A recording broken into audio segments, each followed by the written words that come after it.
So ದೇವರ ವಾಕ್ಯಕ್ಕೆ ನಾನು ಹೋಗೋದಕ್ಕಿಂತ ಮುಂಚೆ ನಿಮ್ಮೆಲ್ಲರಿಗೂ ಕೇಳೋದು, ಮತ್ತೆ ಓದುವ ವಾರ ಯಾವುದ್ರ ಬಗ್ಗೆ ಮೆಸೇಜ್ ಕೊಟ್ಟಿತ್ತು?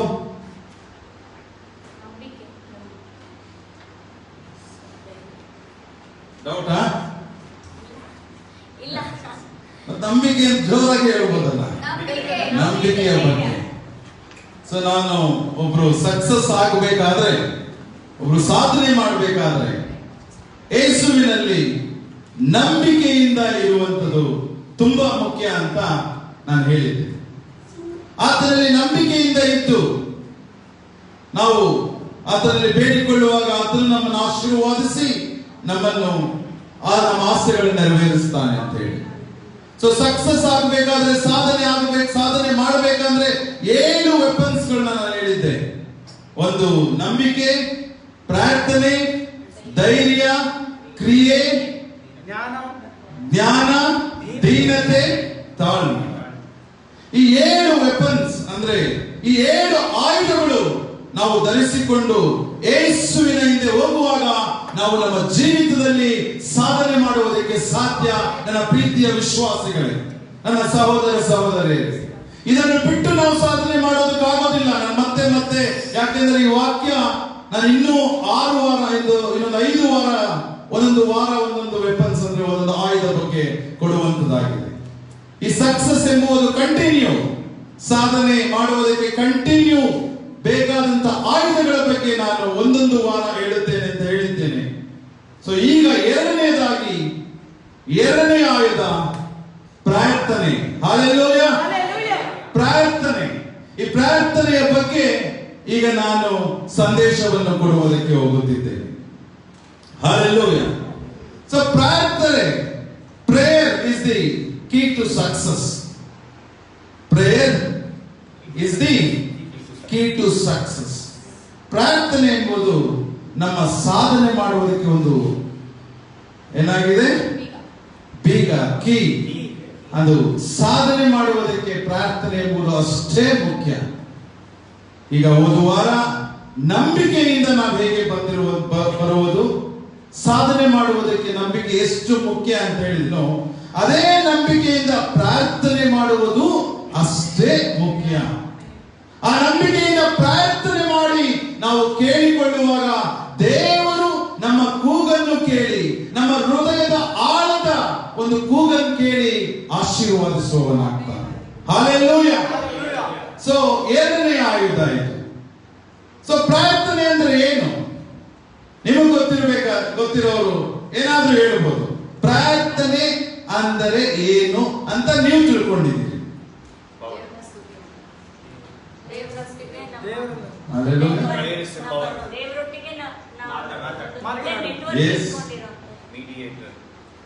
ನೆಟ್ವರ್ಕ್, ದೇವರು ಮತ್ತು ನಮ್ಮ ನಡುವಿನ ಒಳ್ಳೆಯ ಸಂಬಂಧ. ಆಮೆನ್. ಹಲ್ಲೆಲೂಯಾ.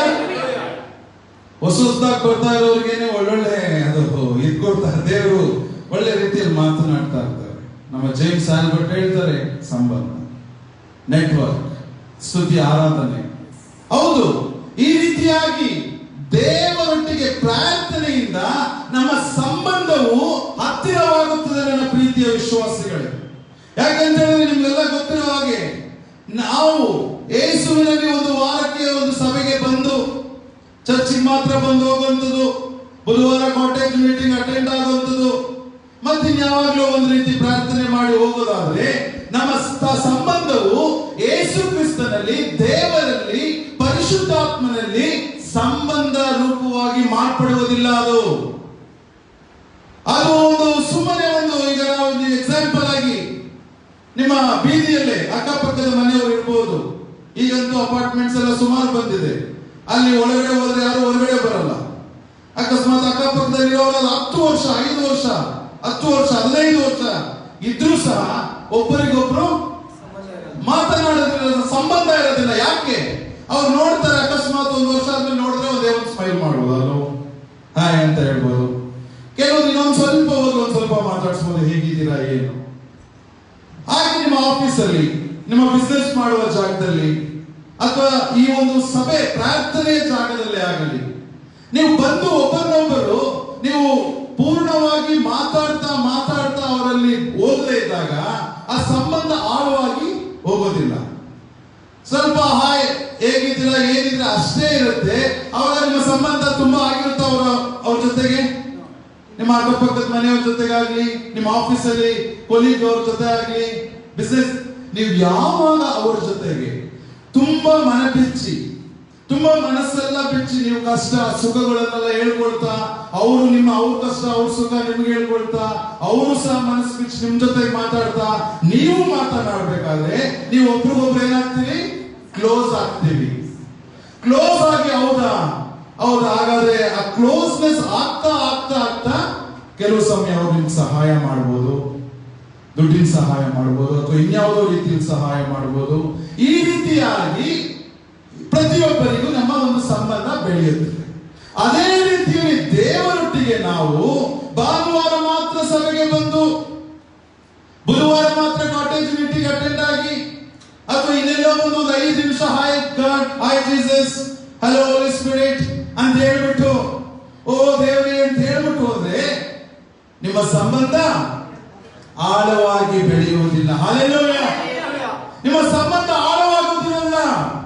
ನಿಮ್ಮ ಸಂಬಂಧ ಹೇಗಿರ್ಬೇಕು ಅಂದ್ರೆ ಅವ್ರ ಜೊತೆಗೆ ದಿನವಿಡೀ ನೀವು ಮಾತಾಡ್ತಾ ಮಾತಾಡ್ತಾ ಮಾತಾಡ್ತಾ ನಿಮ್ಮ ಕಷ್ಟ ಸುಖಗಳನ್ನು ಹೇಳ್ಕೊಳ್ತಾ, ನಿಮ್ಮ ದುಃಖಗಳನ್ನು ಅವರಿಗೆ ಹೇಳ್ತಾ, ಅವರನ್ನು ಸ್ತುತಿಸ್ತಾ, ಅವರನ್ನು ಹೊಗಳ್ತಾ, ಅವರನ್ನು ಆರಾಧನೆ ಮಾಡ್ತಾ, ನೀವು ಈ ರೀತಿಯಾಗಿ ದೇವರನ್ನ ದಿನಲ್ಲಿ ಅಟ್ಲೀಸ್ಟ್ ಬೆಳಗ್ಗೆ ಎದ್ದು 1 ಗಂಟೆ ಅಥವಾ ಅರ್ಧ ಗಂಟೆ, ಮಧ್ಯಾಹ್ನ, ರಾತ್ರಿ, ಈ ರೀತಿಯಾಗಿ ಅವರ ಜೊತೆ ಕಮ್ಯುನಿಕೇಶನ್ ನೀವು ಯಾವಾಗ ಜಾಸ್ತಿಯಾಗಿ ಇಟ್ಕೊಳ್ತೀರೋ, ಅವರೊಟ್ಟಿಗೆ ಯಾವಾಗ ನೀವು ಮನಸ್ಸು ಬಿಚ್ಚಿ ಹೃದಯದಲ್ಲಿರುವಂಥದ್ದು ಎಲ್ಲವನ್ನು ಹೇಳಿ ನೀವು ಅವರನ್ನೇ ನೀವು ಮಾತಾಡಿಸ್ತಾ ಇರ್ತೀರೋ, ನಿಮ್ಮ ಸಂಬಂಧ ಸ್ಥಿರಗೊಳ್ಳುತ್ತದೆ.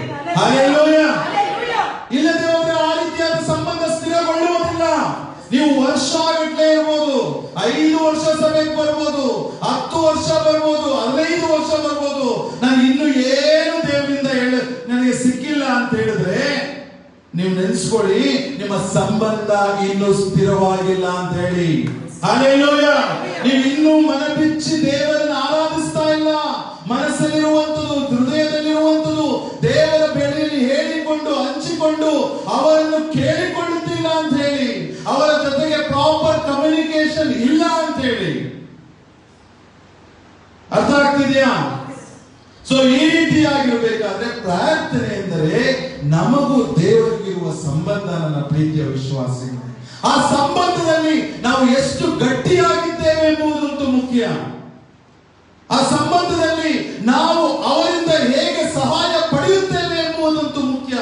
ಆ ಸಂಬಂಧದಲ್ಲಿ ದೇವರೊಟ್ಟಿಗೆ ಹೇಗೆ ನಂಬಿಕೆ ಉಳಿಸಿಕೊಂಡಿದ್ದೇವೆ ಎಂದು ಮುಖ್ಯ. ಸೊ ಈ ರೀತಿ ಎಷ್ಟೋ ನಿಮ್ಮ ಕೊಲೀಗ್ಸ್ 5-10 ವರ್ಷ ಆದ್ರೂ ನೀವಿನ ಹಾಯ್ ಬಾಯ್ ಕೆಲವರು ಇರ್ತಾರೆ, ಅವರೊಟ್ಟಿಗೆ ಯಾವಾಗಲೂ ಸಂಬಂಧನೇ ಬೆಳೆಸಲ್ಲ, ಕಮ್ಯುನಿಕೇಶನ್ ಜಾಸ್ತಿ ಎಲ್ಲೋ ಒಬ್ಬೊಬ್ಬರ ಜೊತೆಗೆ.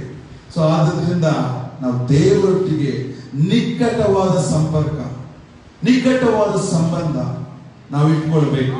ಅದೇ ಪ್ರಾರ್ಥನೆ ತರುವಂತದಾಗಿದೆ. ಆ ಪ್ರಾರ್ಥನೆ ನಮ್ಮ ಸಂಬಂಧವನ್ನು ಬಲಗೊಳಿಸುವಂತದಾಗಿದೆ. ಆ ಪ್ರಾರ್ಥನೆ ನಮ್ಮ ಸಂಬಂಧವನ್ನು ತುಂಬಾ ಹತ್ತಿರಕ್ಕೆ ಕರೆದುಕೊಂಡು ಬರುವಂತದಾಗಿದೆ. ಆ ಸಂಬಂಧವನ್ನು ನೆನೆಸಿ ದೇವರು ಸಹಾಯ ಮಾಡುವನಾಗಿದ್ದಾನೆ. ನನ್ನ ಪ್ರೀತಿಯ ವಿಶ್ವಾಸಿಗಳೇ, ನೀವು ಪ್ರಾರ್ಥನೆ ಸುಮ್ಮನೆ 1 ಬಾರಿ 2 ಬಾರಿ ಸಭೆಗೆ ಬಂದು ನೀವು ಎಷ್ಟೇ ವರ್ಷ ಇದ್ರು ಆ ಪ್ರಾರ್ಥನೆಯಲ್ಲಿ ನಿಮ್ಮ ಸಂಬಂಧ ದೇವರೊಟ್ಟಿಗೆ ಇಟ್ಕೊಳ್ಳಿಲ್ಲ ಅಂದ್ರೆ ಆಶೀರ್ವಾದ ನನಗೆ ಗೊತ್ತಿಲ್ಲ ನಾನು ಹೇಳೋದಕ್ಕೆ. ನೀವೇ ನೆನೆಸ್ಕೊಳ್ಳಿ. ನಾನು ಇಷ್ಟೇ ಹೇಳ್ಬೋದು. ಹಲ್ಲೆಲೂಯಾ. ಸೊ ಇದನ್ನು ಪ್ರಾರ್ಥನೆ ಅಂದ್ರೆ ಗೊತ್ತಾಯ್ತು. ಪ್ರಾರ್ಥನೆ ಹೇಗೆ ಮಾಡಬಹುದು? ನಾನು ದೇವರು ಏನು ನನಗೆ ಗೊತ್ತಿಲ್ಲ. ಪ್ರಾರ್ಥನೆ ಹೇಗೆ ಮಾಡುವಂತ ಒಂದು ಬಲ ನನಗೆ ಆಗ್ಲೇ ಕೊಟ್ಟಿದ್ದ ಅನ್ಸುತ್ತೆ.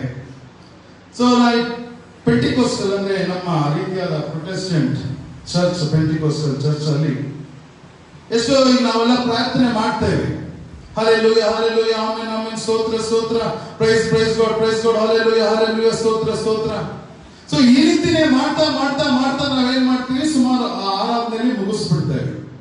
ಆದ್ರೆ ನಾನು ಇದೆಲ್ಲ ನೋಡ್ತಾ ಇದ್ದೆ, ದೇವರೇ ಹೇಗೆ ಈ ಪ್ರಾರ್ಥನೆ ಹೇಗೆ ಅಂತ ನಾನು ಮಾಡ್ಬೇಕಾದ್ರೆ ದೇವರು ಆತನ ಪರಿಶುದ್ಧಾತ್ಮನ ಮುಖಾಂತರ ನನಗೆ ಒಂದು ಪ್ರಾರ್ಥನೆಯ ಬುಕ್ ಅನ್ನು ಬರೆಯುವುದಕ್ಕೆ ಪ್ರೇರೇಪಿಸಿದ. Hallelujah, hallelujah. 2,000 ಬುಕ್.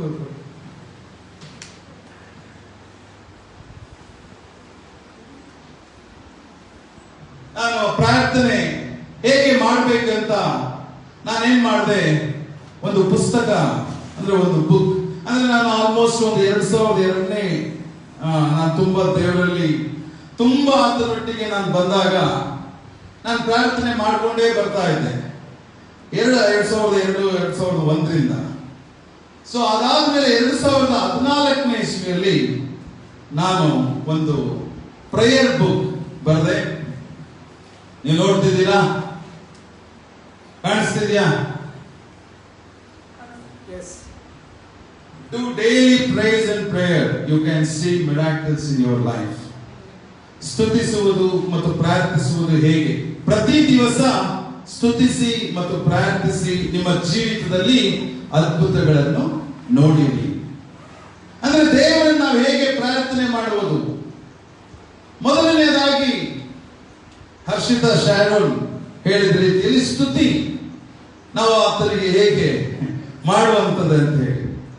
ಸೊ ದೇವರನ್ನು ನಾವು ಸ್ತುತಿ ಮಾಡುವಂಥದ್ದು, ಆತನು ಹೊಗಳುವಂಥದ್ದು, ಆತನನ್ನು ನಾವು ಕೊಂಡಾಡುವಂಥದ್ದು.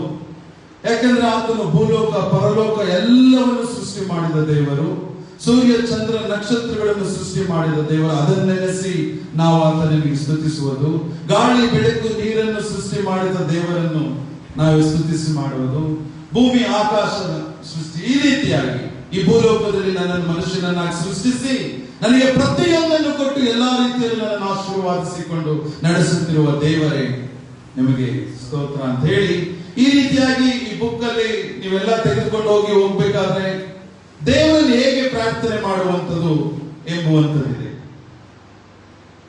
ಒಂದು ಇದಾದ ಮೇಲೆ ದೇವರನ್ನು ಸ್ತುತಿಸುವುದು, ಕೃತಜ್ಞತೆ ಹೇಳುವುದು. ಯಾವಾಗಲೂ ಆತನು ಮಾಡಿದಂಥದನ್ನು ನಾವು ಕೃತಜ್ಞತೆಯಿಂದ ಯಾವಾಗಲೂ ಕೃತಜ್ಞತೆ ಉಳ್ಳವರಾಗಿ ಕೃತಜ್ಞತೆ ಹೇಳುವುದು. ಪ್ರಾರ್ಥನೆ ಅಂದ್ರೆ ಒಂದೇ ರೀತಿಯಲ್ಲ, ಕೃತಜ್ಞತೆ ಹೇಳುವಂಥದ್ದು. ಸೊ ಸ್ತುತಿಸಿ ಆತನನ್ನು ಹೊಗಳಿ ಆತನನ್ನು ಕೊಂಡಾಡಿದ ಮೇಲೆ ಕೃತಜ್ಞತೆ ಹೇಳುವಂಥದ್ದು. ಹಲ್ಲೆಲೂಯಾ. ಸೊ ಅದಾದ ಮೇಲೆ ಕೃತಜ್ಞತೆ ಹೇಳ್ತಾ ನಾವು ಯಾಕಂತ ಹೇಳಿದ್ರೆ ತಾಯಿಯ ಗರ್ಭದಿಂದ ನಮ್ಮನ್ನು ಆತನು ಆರಿಸಿಕೊಂಡಿದ್ದಾನೆ. ನನ್ನ ಪ್ರೀತಿಯ ವಿಶ್ವಾಸಿಗಳೇ, ಹಲ್ಲೆಲೂಯಾ.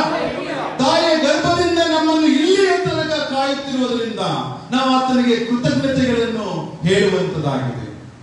ಎಲ್ಲ ಮಾಡಿದ ಪ್ರತಿಯೊಂದಕ್ಕೂ ಇವತ್ತು ಬಟ್ಟೆ, ಒಳ್ಳೆ ಬಟ್ಟೆ ನನಗೆ ಕೊಟ್ಟಿದ್ದಾನೆ ಅಂತ ಹೇಳಿದ್ರೆ ಅದಕ್ಕೆ ಕೃತಜ್ಞತೆ ಹೇಳುವಂಥದ್ದು.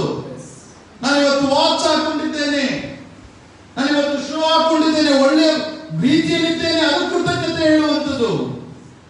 ನನ್ನನ್ನು ಮನುಷ್ಯನಾಗಿ ಸೃಷ್ಟಿ ಮಾಡೋದಕ್ಕೆ ಕೃತಜ್ಞತೆ, ಎಲ್ಲರೂ ಕೊಟ್ಟಿದ್ದಕ್ಕಾಗಿ ಕೃತಜ್ಞತೆ. ಎಷ್ಟೋ ಜನಕ್ಕೆ ಈಗ ಸಾಲ ಕಟ್ಟೋದಕ್ಕೆ, ಬಡ್ಡಿ ಕಟ್ಟೋದಕ್ಕೆ, ಇನ್ಸ್ಟಾಲ್ಮೆಂಟ್ ಕಟ್ಟುವುದಕ್ಕೆ ಪ್ರತಿಯೊಂದು ದೇವರು ದುಡ್ಡನ್ನು ಒದಗಿಸ್ತಿದ್ದಾನಲ್ಲ, ಅದು ಕೃತಜ್ಞತೆ. ಊಟ, ದೇವರು ಆಹಾರವನ್ನು ಸೃಷ್ಟಿ ಮಾಡಿ ನಮಗೆ ಇವತ್ತು ಆಹಾರ ತಪ್ಪದೆ ಆ ಸಮಯದಲ್ಲಿ ಆಹಾರ ಕೊಡ್ತಿದ್ದಾನಲ್ಲ, ಅದೇ ಕೃತಜ್ಞತೆ.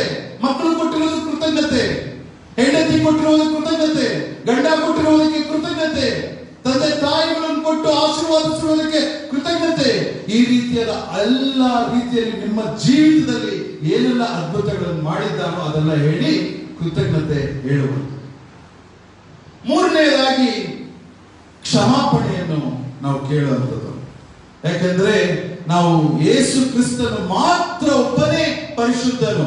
ನಾವು ಶುದ್ಧನಾಗುವುದಕ್ಕೆ ನಾವು ಪ್ರಯತ್ನಿಸುತ್ತಿದ್ದೇವೆ. ನಮ್ಮ ಪ್ರೀತಿಯ ವಿಶ್ವಾಸಿಗಳು, ಆತನಲ್ಲಿ ನಾವು ಪ್ರಯತ್ನಿಸುತ್ತಿದ್ದೇವೆ. ಆದ್ರಿಂದ ತಿಳಿಯದೋ ತಪ್ಪು ಪಾಪ ಮಾಡುವವರಾಗಿರುವುದರಿಂದ ಆತನಲ್ಲಿ ಕ್ಷಮಾಪಣೆ ನಾವು ಕೇಳಬೇಕು, ಆತನಲ್ಲಿ ಕ್ಷಮಾಪಣೆ ಕೋರಬೇಕು. ನಾನು ಸತ್ಯವೇದ ವಾಕ್ಯದಲ್ಲಿ ಹೇಳ್ತೇನೆ ಮುಂದೆ, ಕ್ಷಮಾಪಣೆ ಕೋರುವಂಥದ್ದು ಮತ್ತೆ ನಮಗೆ ಏನು ಬೇಕು ಎಂಬುವಂಥದ್ದನ್ನು ನಾವು ಬೇಡಿಕೊಳ್ಳುವಂಥದ್ದು. ನಮಗೆ ಬೇಕಾಗಿರುವಂತಹ ಕ್ಷಮಾಪಣೆಯನ್ನು ಕೇಳಿ. ಈಗ ನಾನು ಬೆಳಗ್ಗೆ ನಿಮಗೆ ಕ್ಷಮಾಪಣೆಯ ಪ್ರಾರ್ಥನೆ ಹೇಳಿದೆ. ನಾನು ಪ್ರಾರ್ಥನೆ ಹೇಗೆ ಕ್ಷಮಾಪಣೆ ಒಂದೊಂದಕ್ಕೂ ಹೇಗೆ ಕೇಳುವಂಥದ್ದು ಅಂತ. ಆ ಕ್ಷಮಾಪಣೆ ಹೇಳಿದ ಮೇಲೆ ದೇವರ ಬಳಿಯಲ್ಲಿ ಜ್ಞಾನ, ವಿವೇಕ, ಬುದ್ಧಿ, ತಿಳುವಳಿಕೆಯನ್ನು ಡೈಲಿ ಕೇಳ್ಕೊಳ್ಳಿ. ನೀವು ಡೈಲಿ ಜ್ಞಾನ, ವಿವೇಕ, ಬುದ್ಧಿ, ತಿಳುವಳಿಕೆ ಬೇಕು ಅಂತ ನಿಮ್ಮ ಪ್ರಾರ್ಥನೆಯಲ್ಲಿ ಡೈಲಿ ಕೇಳಬೇಕು. ನೀವು ಒಂದು ದಿವಸ ಕೇಳಿದ್ರೆ ಆಗೋದಿಲ್ಲ. ನಾನು 20 ವರ್ಷದಿಂದ ಕೇಳ್ತಿದ್ದೇನೆ. ದೇವರು ಇವತ್ತಿಗೆ ಸ್ವಲ್ಪ ಸ್ವಲ್ಪ ಜ್ಞಾನ ಕೊಟ್ಕೊಂಡು ಅಂತ ತರ್ತಾ ಇದ್ದಾರೆ. ಇಂಗ್ಲಿಷ್ ಲ್ಯಾಂಗ್ವೇಜ್ ಡೈಲಿ ಕೇಳಿ ನಾನು ಕಲ್ಸ್ಕೊಡಿ ಅಂತ ಹೇಳಿ ಲ್ಯಾಂಗ್ವೇಜ್ ಬೇಕಾಗಿರಂತ ಲ್ಯಾಂಗ್ವೇಜ್ ನಿಮಗೆ ಕಲ್ಸ್ಕೊಡ್ತಾನೆ. ಜ್ಞಾನ, ವಿವೇಕ, ಬುದ್ಧಿ, ತಿಳಿವು, ಬಲ, ಶಕ್ತಿ, ಧೈರ್ಯ ಕೇಳ್ಕೊಬೇಕು. ಒಳ್ಳೆ ಆರೋಗ್ಯ, ಸಂಪತ್ತು, ಐಶ್ವರ್ಯ ಕೇಳ್ಕೊಬೇಕು. ಒಳ್ಳೆ ಸಮಾಧಾನ, ಶಾಂತಿ, ತಾಳ್ಮೆ, ಸಂತೋಷ, ಪ್ರೀತಿ, ಸೌಂದರ್ಯವನ್ನು ಕೊಡಿ ಅಂತ ಕೇಳ್ಕೊಬೇಕು. ಹಲ್ಲೆಲೂಯಾ. ಒಳ್ಳೆ ಜಯವನ್ನು ಕೊಟ್ಟು, ಗೆಲುವನ್ನು ಕೊಟ್ಟು, ದಾರಿಯನ್ನು ತೋರಿಸಿ, ನಿಮ್ಮ ಅಭಿಷೇಕ ಪ್ರಸನ್ನತೆಯಲ್ಲಿ ನನ್ನನ್ನು ತುಂಬಿಸಿ, ನಿಮ್ಮ ಕೃಪೆಯಿಂದ ನನ್ನನ್ನು ಆವರಿಸಿಕೊಳ್ಳಿ. ಹಲ್ಲೆಲೂಯಾ. ಈ ರೀತಿಯಾಗಿ ಕ್ಷಮಾಪಣೆಯನ್ನು ಕೇಳಿ, ಈ ರೀತಿಯಾಗಿ ನಾವು ಪ್ರಾರ್ಥನೆಯನ್ನು ಆತನಲ್ಲಿ ಬೇಡಿಕೊಳ್ಳಬೇಕು. ಹಲ್ಲೆಲೂಯಾ. ಸೊ ಅದೇ ರೀತಿಯಲ್ಲಿ ನನ್ನ ಪ್ರೇಯರ್ ಬುಕ್ ಅಲ್ಲಿ ಓದಿದ್ರೆ, ಯಾಕಂದ್ರೆ ಈ ಪ್ರಾರ್ಥನೆ ಆಗಲಿ, ನಂಬಿಕೆ ಆಗಲಿ, ಇದೆಲ್ಲ ತುಂಬಾ ವ್ಯಾಸ್ಟ್ ಸಬ್ಜೆಕ್ಟ್, ತುಂಬಾ ದೊಡ್ಡ ಆಳವಾದಂತ ವಿಷಯಗಳು ಇದರಲ್ಲಿ ಅಡಗಿರುತ್ತೆ. ನಾನು 1 ಗಂಟೆಲೆಲ್ಲ ಹೇಳಿದ್ರೆ ಅದು ಮುಗಿಯೋದಿಲ್ಲ. ಅದಕ್ಕೆ ಆಗಿದಂತ ಸುಮಾರು ಸಂಡೆಗಳು ತೆಗೆದುಕೊಳ್ಬೇಕಾಗತ್ತೆ. ಆದ್ರೆ ದೇವರು ಅಷ್ಟರಲ್ಲಿ ನಾವು ಹೇಳ್ಬೇಕು. ಈ ಒಂದು ಕೆಲವು ವಾಕ್ಯಗಳನ್ನು ನಾನು ಹೇಳೋದಕ್ಕೆ ಹೋಗ್ತೇನೆ. ಈ ಬುಕ್ ಅಲ್ಲಿ ಅನೇಕ ವಿಷಯಗಳಿದೆ. ಸೈತಾನನನ್ನು ಹೇಗೆ ಬಂಧಿಸಿ ತುಳಿಬೇಕು ಅಂತ ಡೈಲಿ ನಾವು ಸೈತಾನನನ್ನು ಬಂಧಿಸಿ ತುಳಿತಾನೆ ಇರಬೇಕು. ಯಾಕೆಂದ್ರೆ ನಮ್ಮ ವಿರುದ್ಧ ಪಿತೂರಿ ಮಾಡುವವನಾಗಿದ್ದಾನೆ, ನಮ್ಮ ಸಂಬಂಧಗಳನ್ನು ಒಡೆದು ಹಾಕುವವನಾಗಿದ್ದಾನೆ, ನಮ್ಮ ಸಂಬಂಧಕ್ಕೆ ಧಕ್ಕ ತರುವವನಾಗಿದ್ದಾನೆ. ನಮ್ಮ ಫ್ಯಾಮಿಲಿಯೊಟ್ಟಿಗೆ ಅಥವಾ ನಮ್ಮ ಅನ್ಯ ಫ್ರೆಂಡ್ಸ್ ಒಟ್ಟಿಗೆ, ಬೇರೆಯವರೊಟ್ಟಿಗೆ ಮಾತ್ರ ಅಲ್ಲ, ದೇವರೊಟ್ಟಿಗೆ ಇರುವಂತ ಸಂಬಂಧವನ್ನು ಸಹ ಅವನು ಹಾಳು ಮಾಡುವುದಕ್ಕೆ ಬರುವುದರಿಂದ ನಾವು ಡೈಲಿ ಅವನನ್ನು ನಾವು ಬಂಧಿಸಿ ತುಳಿಯಬೇಕು. ಸೈತಾನನೇ, ನೀನು ನಿನ್ನ ಜನರ ಮಾಟ, ಮಂತ್ರ, ತಂತ್ರ, ಕುತಂತ್ರ, ಸಂಚುಗಳು ಏನೇ ಇದ್ರು ನಾನು ಬಂಧಿಸಿ ತುಳಿಯುತ್ತೇನೆ ಅಂತ ಹೇಳಿ ನಾವು ಎದುರಿಸಬೇಕು. ಅವನಿಗೆ ನೀನೇನು ಮಾಡ್ಕೊಳಕ್ಕಾಗಲ್ಲ ಅಂತ ನನಗೆ ಅವನಿಗೆ ಹೇಳ್ಬೇಕು. ಯಾಕೆಂದ್ರೆ ಪ್ರಭುವು ನಮ್ಮ ಸಹಾಯಕ. ಭವಿಷ್ಯವು, ವರ್ತಮಾನವು, ಸಮಸ್ತವು ನಮ್ಮದಾಗಿದೆ. ಪ್ರಭುವಾಗಿ ಯೇಸು ಕ್ರಿಸ್ತನು ನಮ್ಮವರು. ಈ ರೀತಿಯಾದ ಪ್ರಾರ್ಥನೆ ಈ ಒಂದು ಬುಕ್ ಅಲ್ಲಿದೆ.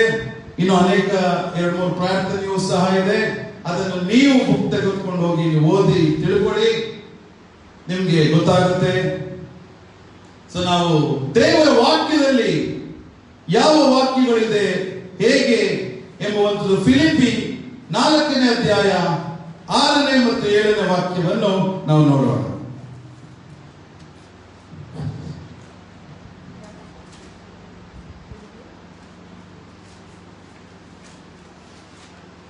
Philippians chapter 4 verse 6 and 7.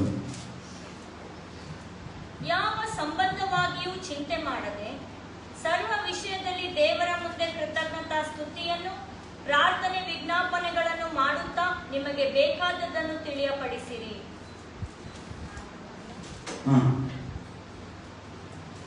ಆಗ ಎಲ್ಲ ಗ್ರಹಿಕೆಯನ್ನು ಮೀರುವ ದೇವ ಶಾಂತಿಯು ನಿಮ್ಮ ಹೃದಯಗಳನ್ನು, ಯೋಚನೆಗಳನ್ನು ಕ್ರಿಸ್ತ ಯೇಸುವಿನಲ್ಲಿ ಕಾಯುವುದು. Hallelujah, hallelujah. ಯಾವ ಸಂಬಂಧವಾಗಿಯೂ ಚಿಂತೆ ಮಾಡದೆ ಸರ್ವ ವಿಷಯದಲ್ಲಿ ದೇವರ ಮುಂದೆ ಕೃತಜ್ಞತಾ ಸ್ತುತಿಯನ್ನು, ಪ್ರಾರ್ಥನೆ, ವಿಜ್ಞಾಪನೆಗಳನ್ನು ಮಾಡುತ್ತಾ ನಿಮಗೆ ಬೇಕಾದದನ್ನು ತಿಳಿಯಪಡಿಸಿರಿ. ಹಲ್ಲೆಲೂಯಾ. ಆಗ ಎಲ್ಲಾ ಗ್ರಹಿಕೆಯನ್ನು ಮೀರುವ ದೇವ ಶಾಂತಿಯು ನಿಮ್ಮ ಹೃದಯಗಳನ್ನು, ಯೋಚನೆಗಳನ್ನು ಕ್ರಿಸ್ತ ಯೇಸುವಿನಲ್ಲಿ ಕಾಯುವುದು.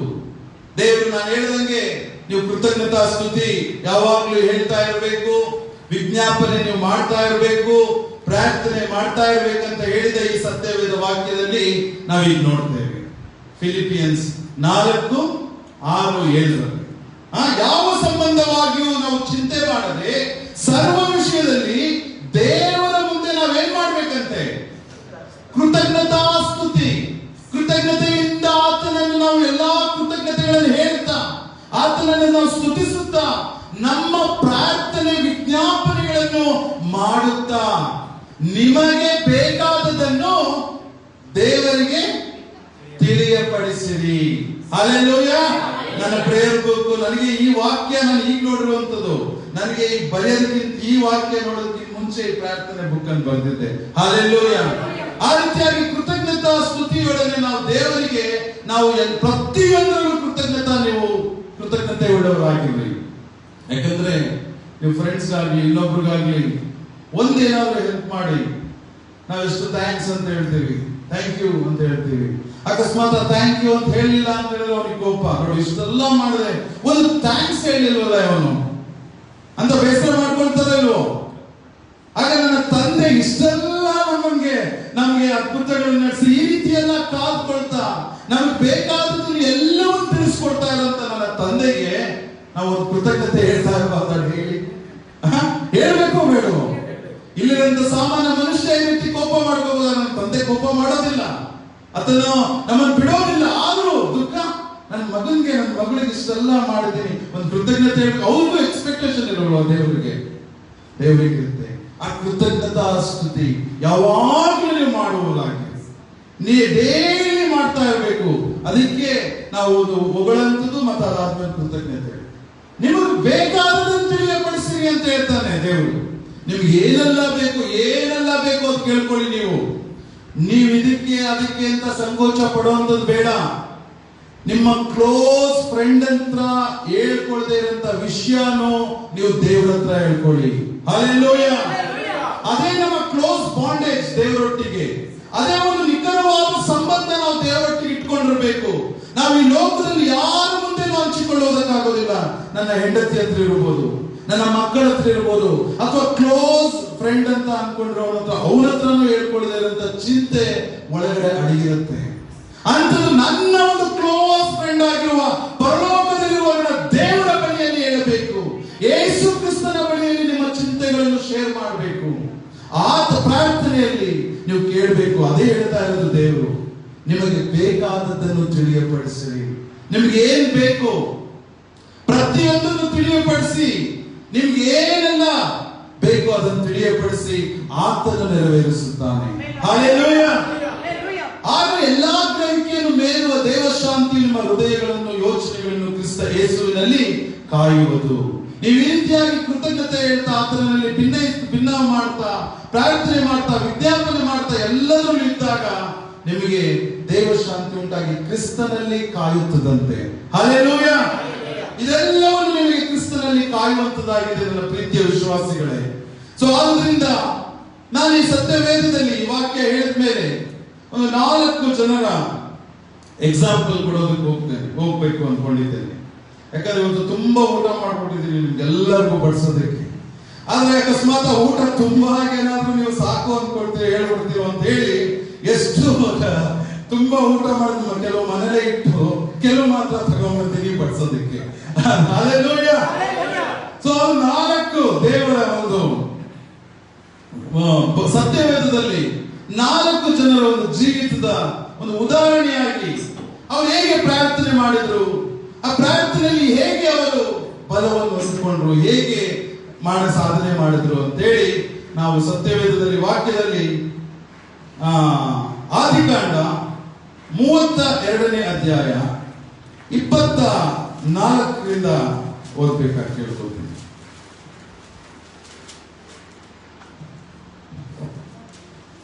ಆದಿಕಾಂಡ ಚಾಪ್ಟರ್ 32 ವರ್ಸ್ 24 ಅಲ್ಲಿಂದ ಓದೋಣ. ಅವಧಿ ಎಲ್ಲವನ್ನು ದಾಟಿಸಿದ ಮೇಲೆ ಯಾಕೋಬನು ಒಂಟಿಯನಾಗಿ ಹಿಂದೆ ನಿಂತಿರಲು ಯಾರೋ ಒಬ್ಬ ಪುರುಷನು ಬೆಳಗಾಗುವ ತನಕ ಅವನ ಸಂಗಡ ಹೋರಾಡಿದನು. ಆ ಪುರುಷನು ತಾನು ಗೆಲ್ಲದೇ ಇರುವುದನ್ನು ಕಂಡು ಯಾಕೋಬನ ತೊಡೆಯ ಕೀಳನ್ನು ಮುಟ್ಟಿದ್ದರಿಂದ ಯಾಕೋಬನು ಅವನ ಸಂಗಡ ಹೋರಾಡುತ್ತಿರುವಾಗಲೇ ಅವನ ತೊಡೆಯ ಕೀಳು ತಪ್ಪಿತು. ಆ ಪುರುಷನು ನನ್ನನ್ನು ಬಿಡು, ಬೆಳಗಾಗುತ್ತದೆ ಅನ್ನಲು ಯಾಕೋಬನು ನೀನು ನನ್ನನ್ನು ಆಶೀರ್ವದಿಸಿದ ಹೊರತು ನಿನ್ನನ್ನು ಬಿಡುವುದಿಲ್ಲ ಅಂದನು. ಸಾಕು. ಅಲ್ಲಿ ದೇವರು ಯಾಕೋಬನು ತನ್ನ ಎಲ್ಲ ಅವನು ಆ ಒಂದು ದೇಶದಿಂದ ಇನ್ನೊಂದು ದೇಶಕ್ಕೆ ಬರಬೇಕಾದ್ರೆ ತನ್ನ ಹೆಂಡತಿಯನ್ನು, ತನ್ನ ಮಕ್ಕಳನ್ನು, ತನ್ನ ಎಲ್ಲಾ ಒಂದು ಆಸ್ತಿ ಪಾಸ್ತಿಗಳನ್ನು ತಗೊಂಡು ಬರ್ತಾ ಇರ್ತಾನೆ. ತಗೊಂಡ್ ಬಂದ್ಮೇಲೆ ಆ ದಡನ ದಾಟಿಸಿ, ಇವ್ರಿಗೆಲ್ಲ ಆಸ್ತಿ ಎಲ್ಲ ಏನೆಲ್ಲ ಇದೆಯೋ ಹೆಂಡತಿ ಮಕ್ಕಳನ್ನೆಲ್ಲ ಆ ದಡನ ದಾಟಿಸಿ ಅವನ ಅಲ್ಲಿ ನಿಂತ್ಕೊಂಡಿರೋ ಟೈಮಲ್ಲಿ ಒಬ್ಬ ಪುರುಷನು ಅವನನ್ನು ಮುಟ್ಟುವುದಕ್ಕೆ ಅಲ್ಲಿ ನೋಡ್ತೇವೆ. ಯಾಕೋಬನು ಒಂಟಿಗನಾಗಿ ಹಿಂದೆ ನಿಂತಿರಲು ಯಾರೋ ಒಬ್ಬ ಪುರುಷನು ಬೆಳಗಾಗುವ ತನಕ ಅವನ ಸಂಗಡ ಹೋರಾಡಿದನು. ಆ ಪುರುಷನು ತಾನು ಗೆಲ್ಲದೆ ಇರುವುದನ್ನು ಕಂಡು ಯಾಕೋಬನ ತೊಡೆಯ ಕೀಲನ್ನು ಮುಟ್ಟಿದರಿಂದ, ಅಂದ್ರೆ ಆ ಪುರುಷನು ಅಂದ್ರೆ ಅವನು ರಾತ್ರಿ ಅವನ ನಿಲ್ತಾನೆ, ಯಾರೋ ಒಬ್ಬ ಪುರುಷನ ಜೊತೆಗೆ ಅವನು ಮುಟ್ಟದಂಗ ಆಗತ್ತ ಅಲ್ಲಿ ಅವನಿಗೆ. ಆ ವಾಕ್ಯ ನೀವು ನೋಡ್ಬೇಕಾದ್ರೆ ಯಾಕೋಬನಿಗೆ ಅವಾಗ ಅವನ ಜೊತೆಗೆ ಇವನು ಏನ್ ಮಾಡ್ತಾನೆ, ಹೋರಾಡ್ತಾನೆ ಅಂದ್ರೆ ಪ್ರಾರ್ಥನೆ ಹೇಗಿರ್ಬೇಕು ಅಂತ ಇಲ್ಲಿ ನಾನು ಹೇಳುವಂಥದ್ದು ನಿಮಗೆ. ಆ ಪ್ರಾರ್ಥನೆ ಏನಾಗುತ್ತೆ ಅಂತ ಹೇಳಿದ್ರೆ ಅವನ ಜೊತೆಗೆ ಹೋರಾಡ್ತಾನೆ ಇರ್ತಾನೆ. ಆಗ ಅವನು ಹೇಳ್ತಾನೆ, ಬೆಳಗಾಗೋಯ್ತು, ನೀನ್ ಬಿಟ್ಬಿಡು, ನಾನು ಹೋಗ್ತೇನೆ, ಬೆಳಗಾಗೋಯ್ತು ಅಂತ ಅಲ್ಲಿ ವಾಕ್ಯ ನೋಡ್ತೇವೆ. ಆ ಕೀಲ್ ಅಂತ ಹೇಳಿದ್ರೆ ಏನು? ತೊಡೆಯ ಕೀಲು ಅಂದ್ರೆ ಮಂಡಿ, ತೊಡೆಯ ಕೀಲು ಮುಟ್ಟಿದರಿಂದ ಯಾಕೋಬನು ಅವನ ಸಂಗಡ ಹೋರಾಡುತ್ತಿರುವಾಗಲೇ ಅವನ ತೊಡೆಯ ಕೀಲು ತಪ್ಪಿತು. ಅಂದ್ರೆ ಆ ಮಂಡಿ ತಪ್ಪಿ ಬಿಡೋದಕ್ಕೆ ಇದಾಗ್ತಾನೆ. ಆ ಪುರುಷನು ನನ್ನನ್ನು ಬಿಡು, ಬೆಳಗಾಗುತ್ತದೆ ಅನ್ನಲು ಯಾಕೋಬನು ನೀನು ನನ್ನನ್ನು ಆಶೀರ್ವಾದಿಸಿದ ಹೊರತು ನಿನ್ನನ್ನು ಬಿಡುವುದಿಲ್ಲ ಅಂದನು. ಹಲ್ಲೆಲೂಯ. ಅವನ ಪ್ರಾರ್ಥನೆ ಹೇಗಿತ್ತು ಅಂತ ಹೇಳಿದ್ರೆ, ಅಂದ್ರೆ ದೇವರ ಮನುಷ್ಯ ಅವನು. ಅಂದ್ರೆ ಆ ಮನುಷ್ಯ ಅಂತ ಹೇಳಿದ್ರೆ ಯಾರೋ ಒಬ್ಬ ಮನುಷ್ಯ ಅಲ್ಲ, ದೇವರ ಮನುಷ್ಯನು ಅಲ್ಲಿ ಬಂದಿರ್ತಾನೆ. ದೇವರು ಮನುಷ್ಯನ ರೂಪ ತಾಳಿ ಅಲ್ಲಿ ಬಂದಿರ್ತಾನೆ. ಆ ದೇವರೊಟ್ಟಿಗೆ ಇವನು ಏನ್ ಮಾಡ್ತಾನೆ, ಹೋರಾಡ್ತಾನೆ. ದೇವರೇ ಅವನು ಏನ್ ಮಾಡ್ತಾನೆ, ದೇವರ ಮನುಷ್ಯ ಅಂದ್ರೆ ದೇವರ ಆತ್ಮ, ನನ್ನನ್ನು ಬಿಡು ಸಾಕು, ಬೆಳಗಾಗ್ತದೆ ಅಂತ ಹೇಳ್ತಾನೆ. ಆದ್ರೆ ಇವನ ಪ್ರಾರ್ಥನೆ ಅವನೊಟ್ಟಿಗೆ ಬೇಡ್ಕೊಳ್ಳೋದು ಅವನು ಬಿಡೋದೇ ಇಲ್ಲ. ಅವನು ಹೇಳ್ತಾನೆ, ನೀನು ನನ್ನನ್ನು ಆಶೀರ್ವಾದಿಸದ ಹೊರತು ನಾನು ನಿನ್ನನ್ನು ಬಿಡುವುದಿಲ್ಲ ಅಂದನು. ಹಲ್ಲೆಲೂಯ. ಇವತ್ತು ನೀವು ಬರೀ ಪ್ರಾರ್ಥನೆ ಮಾಡಿ 5 ನಿಮಿಷ ಪ್ರಾರ್ಥನೆ ಮಾಡಿ ಅಂತ ಹೇಳಿದ್ರೆ, ನೀವು ಪ್ರಾರ್ಥನೆ ಮಾಡಿ ಸಾಕಾಯ್ತು ಅಂತ ಹೇಳಿ ಇಮಿಡಿಯೇಟ್ ನಾವು ಮೊಬೈಲ್ ನೋಡ್ತೇವೆ, ತೆಗೆದುಬಿಟ್ಟು ತಿರ್ಗಾ ಇಮಿಡಿಯೇಟ್ ಬೇರೆಯವರು ಏನ್ ಹೇಳ್ತಾರೆ ಅಂತ ಕೇಳಕ್ ಹೋಗ್ತೇವೆ.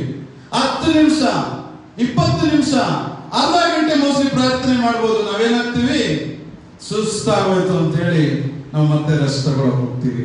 ಆದ್ರೆ ಯಾಕೋಬನು ಏನ್ ಮಾಡ್ದ, ಬೆಳಗ್ಗೆ ತನಕ ಅವನು ಬಿಡ್ತಾನೆ ಇಲ್ಲ. ದೇವ ಮನುಷ್ಯನು ಅವನು ಹೇಳ್ತಾನೆ, ಬೆಳಗಾಗೋಯ್ತು ಬಿಡು. ಆದ್ರೆ ಅವನು ಹೇಳ್ತಾನೆ, ನೀನು ನನ್ನನ್ನು ಆಶೀರ್ವಾದಿಸಿದ ಹೊರತು ನಾನು ನಿನ್ನನ್ನು ಬಿಡುವುದಿಲ್ಲ ಅಂತ ಹೇಳಿ. ಹಲ್ಲೆಲೂಯ.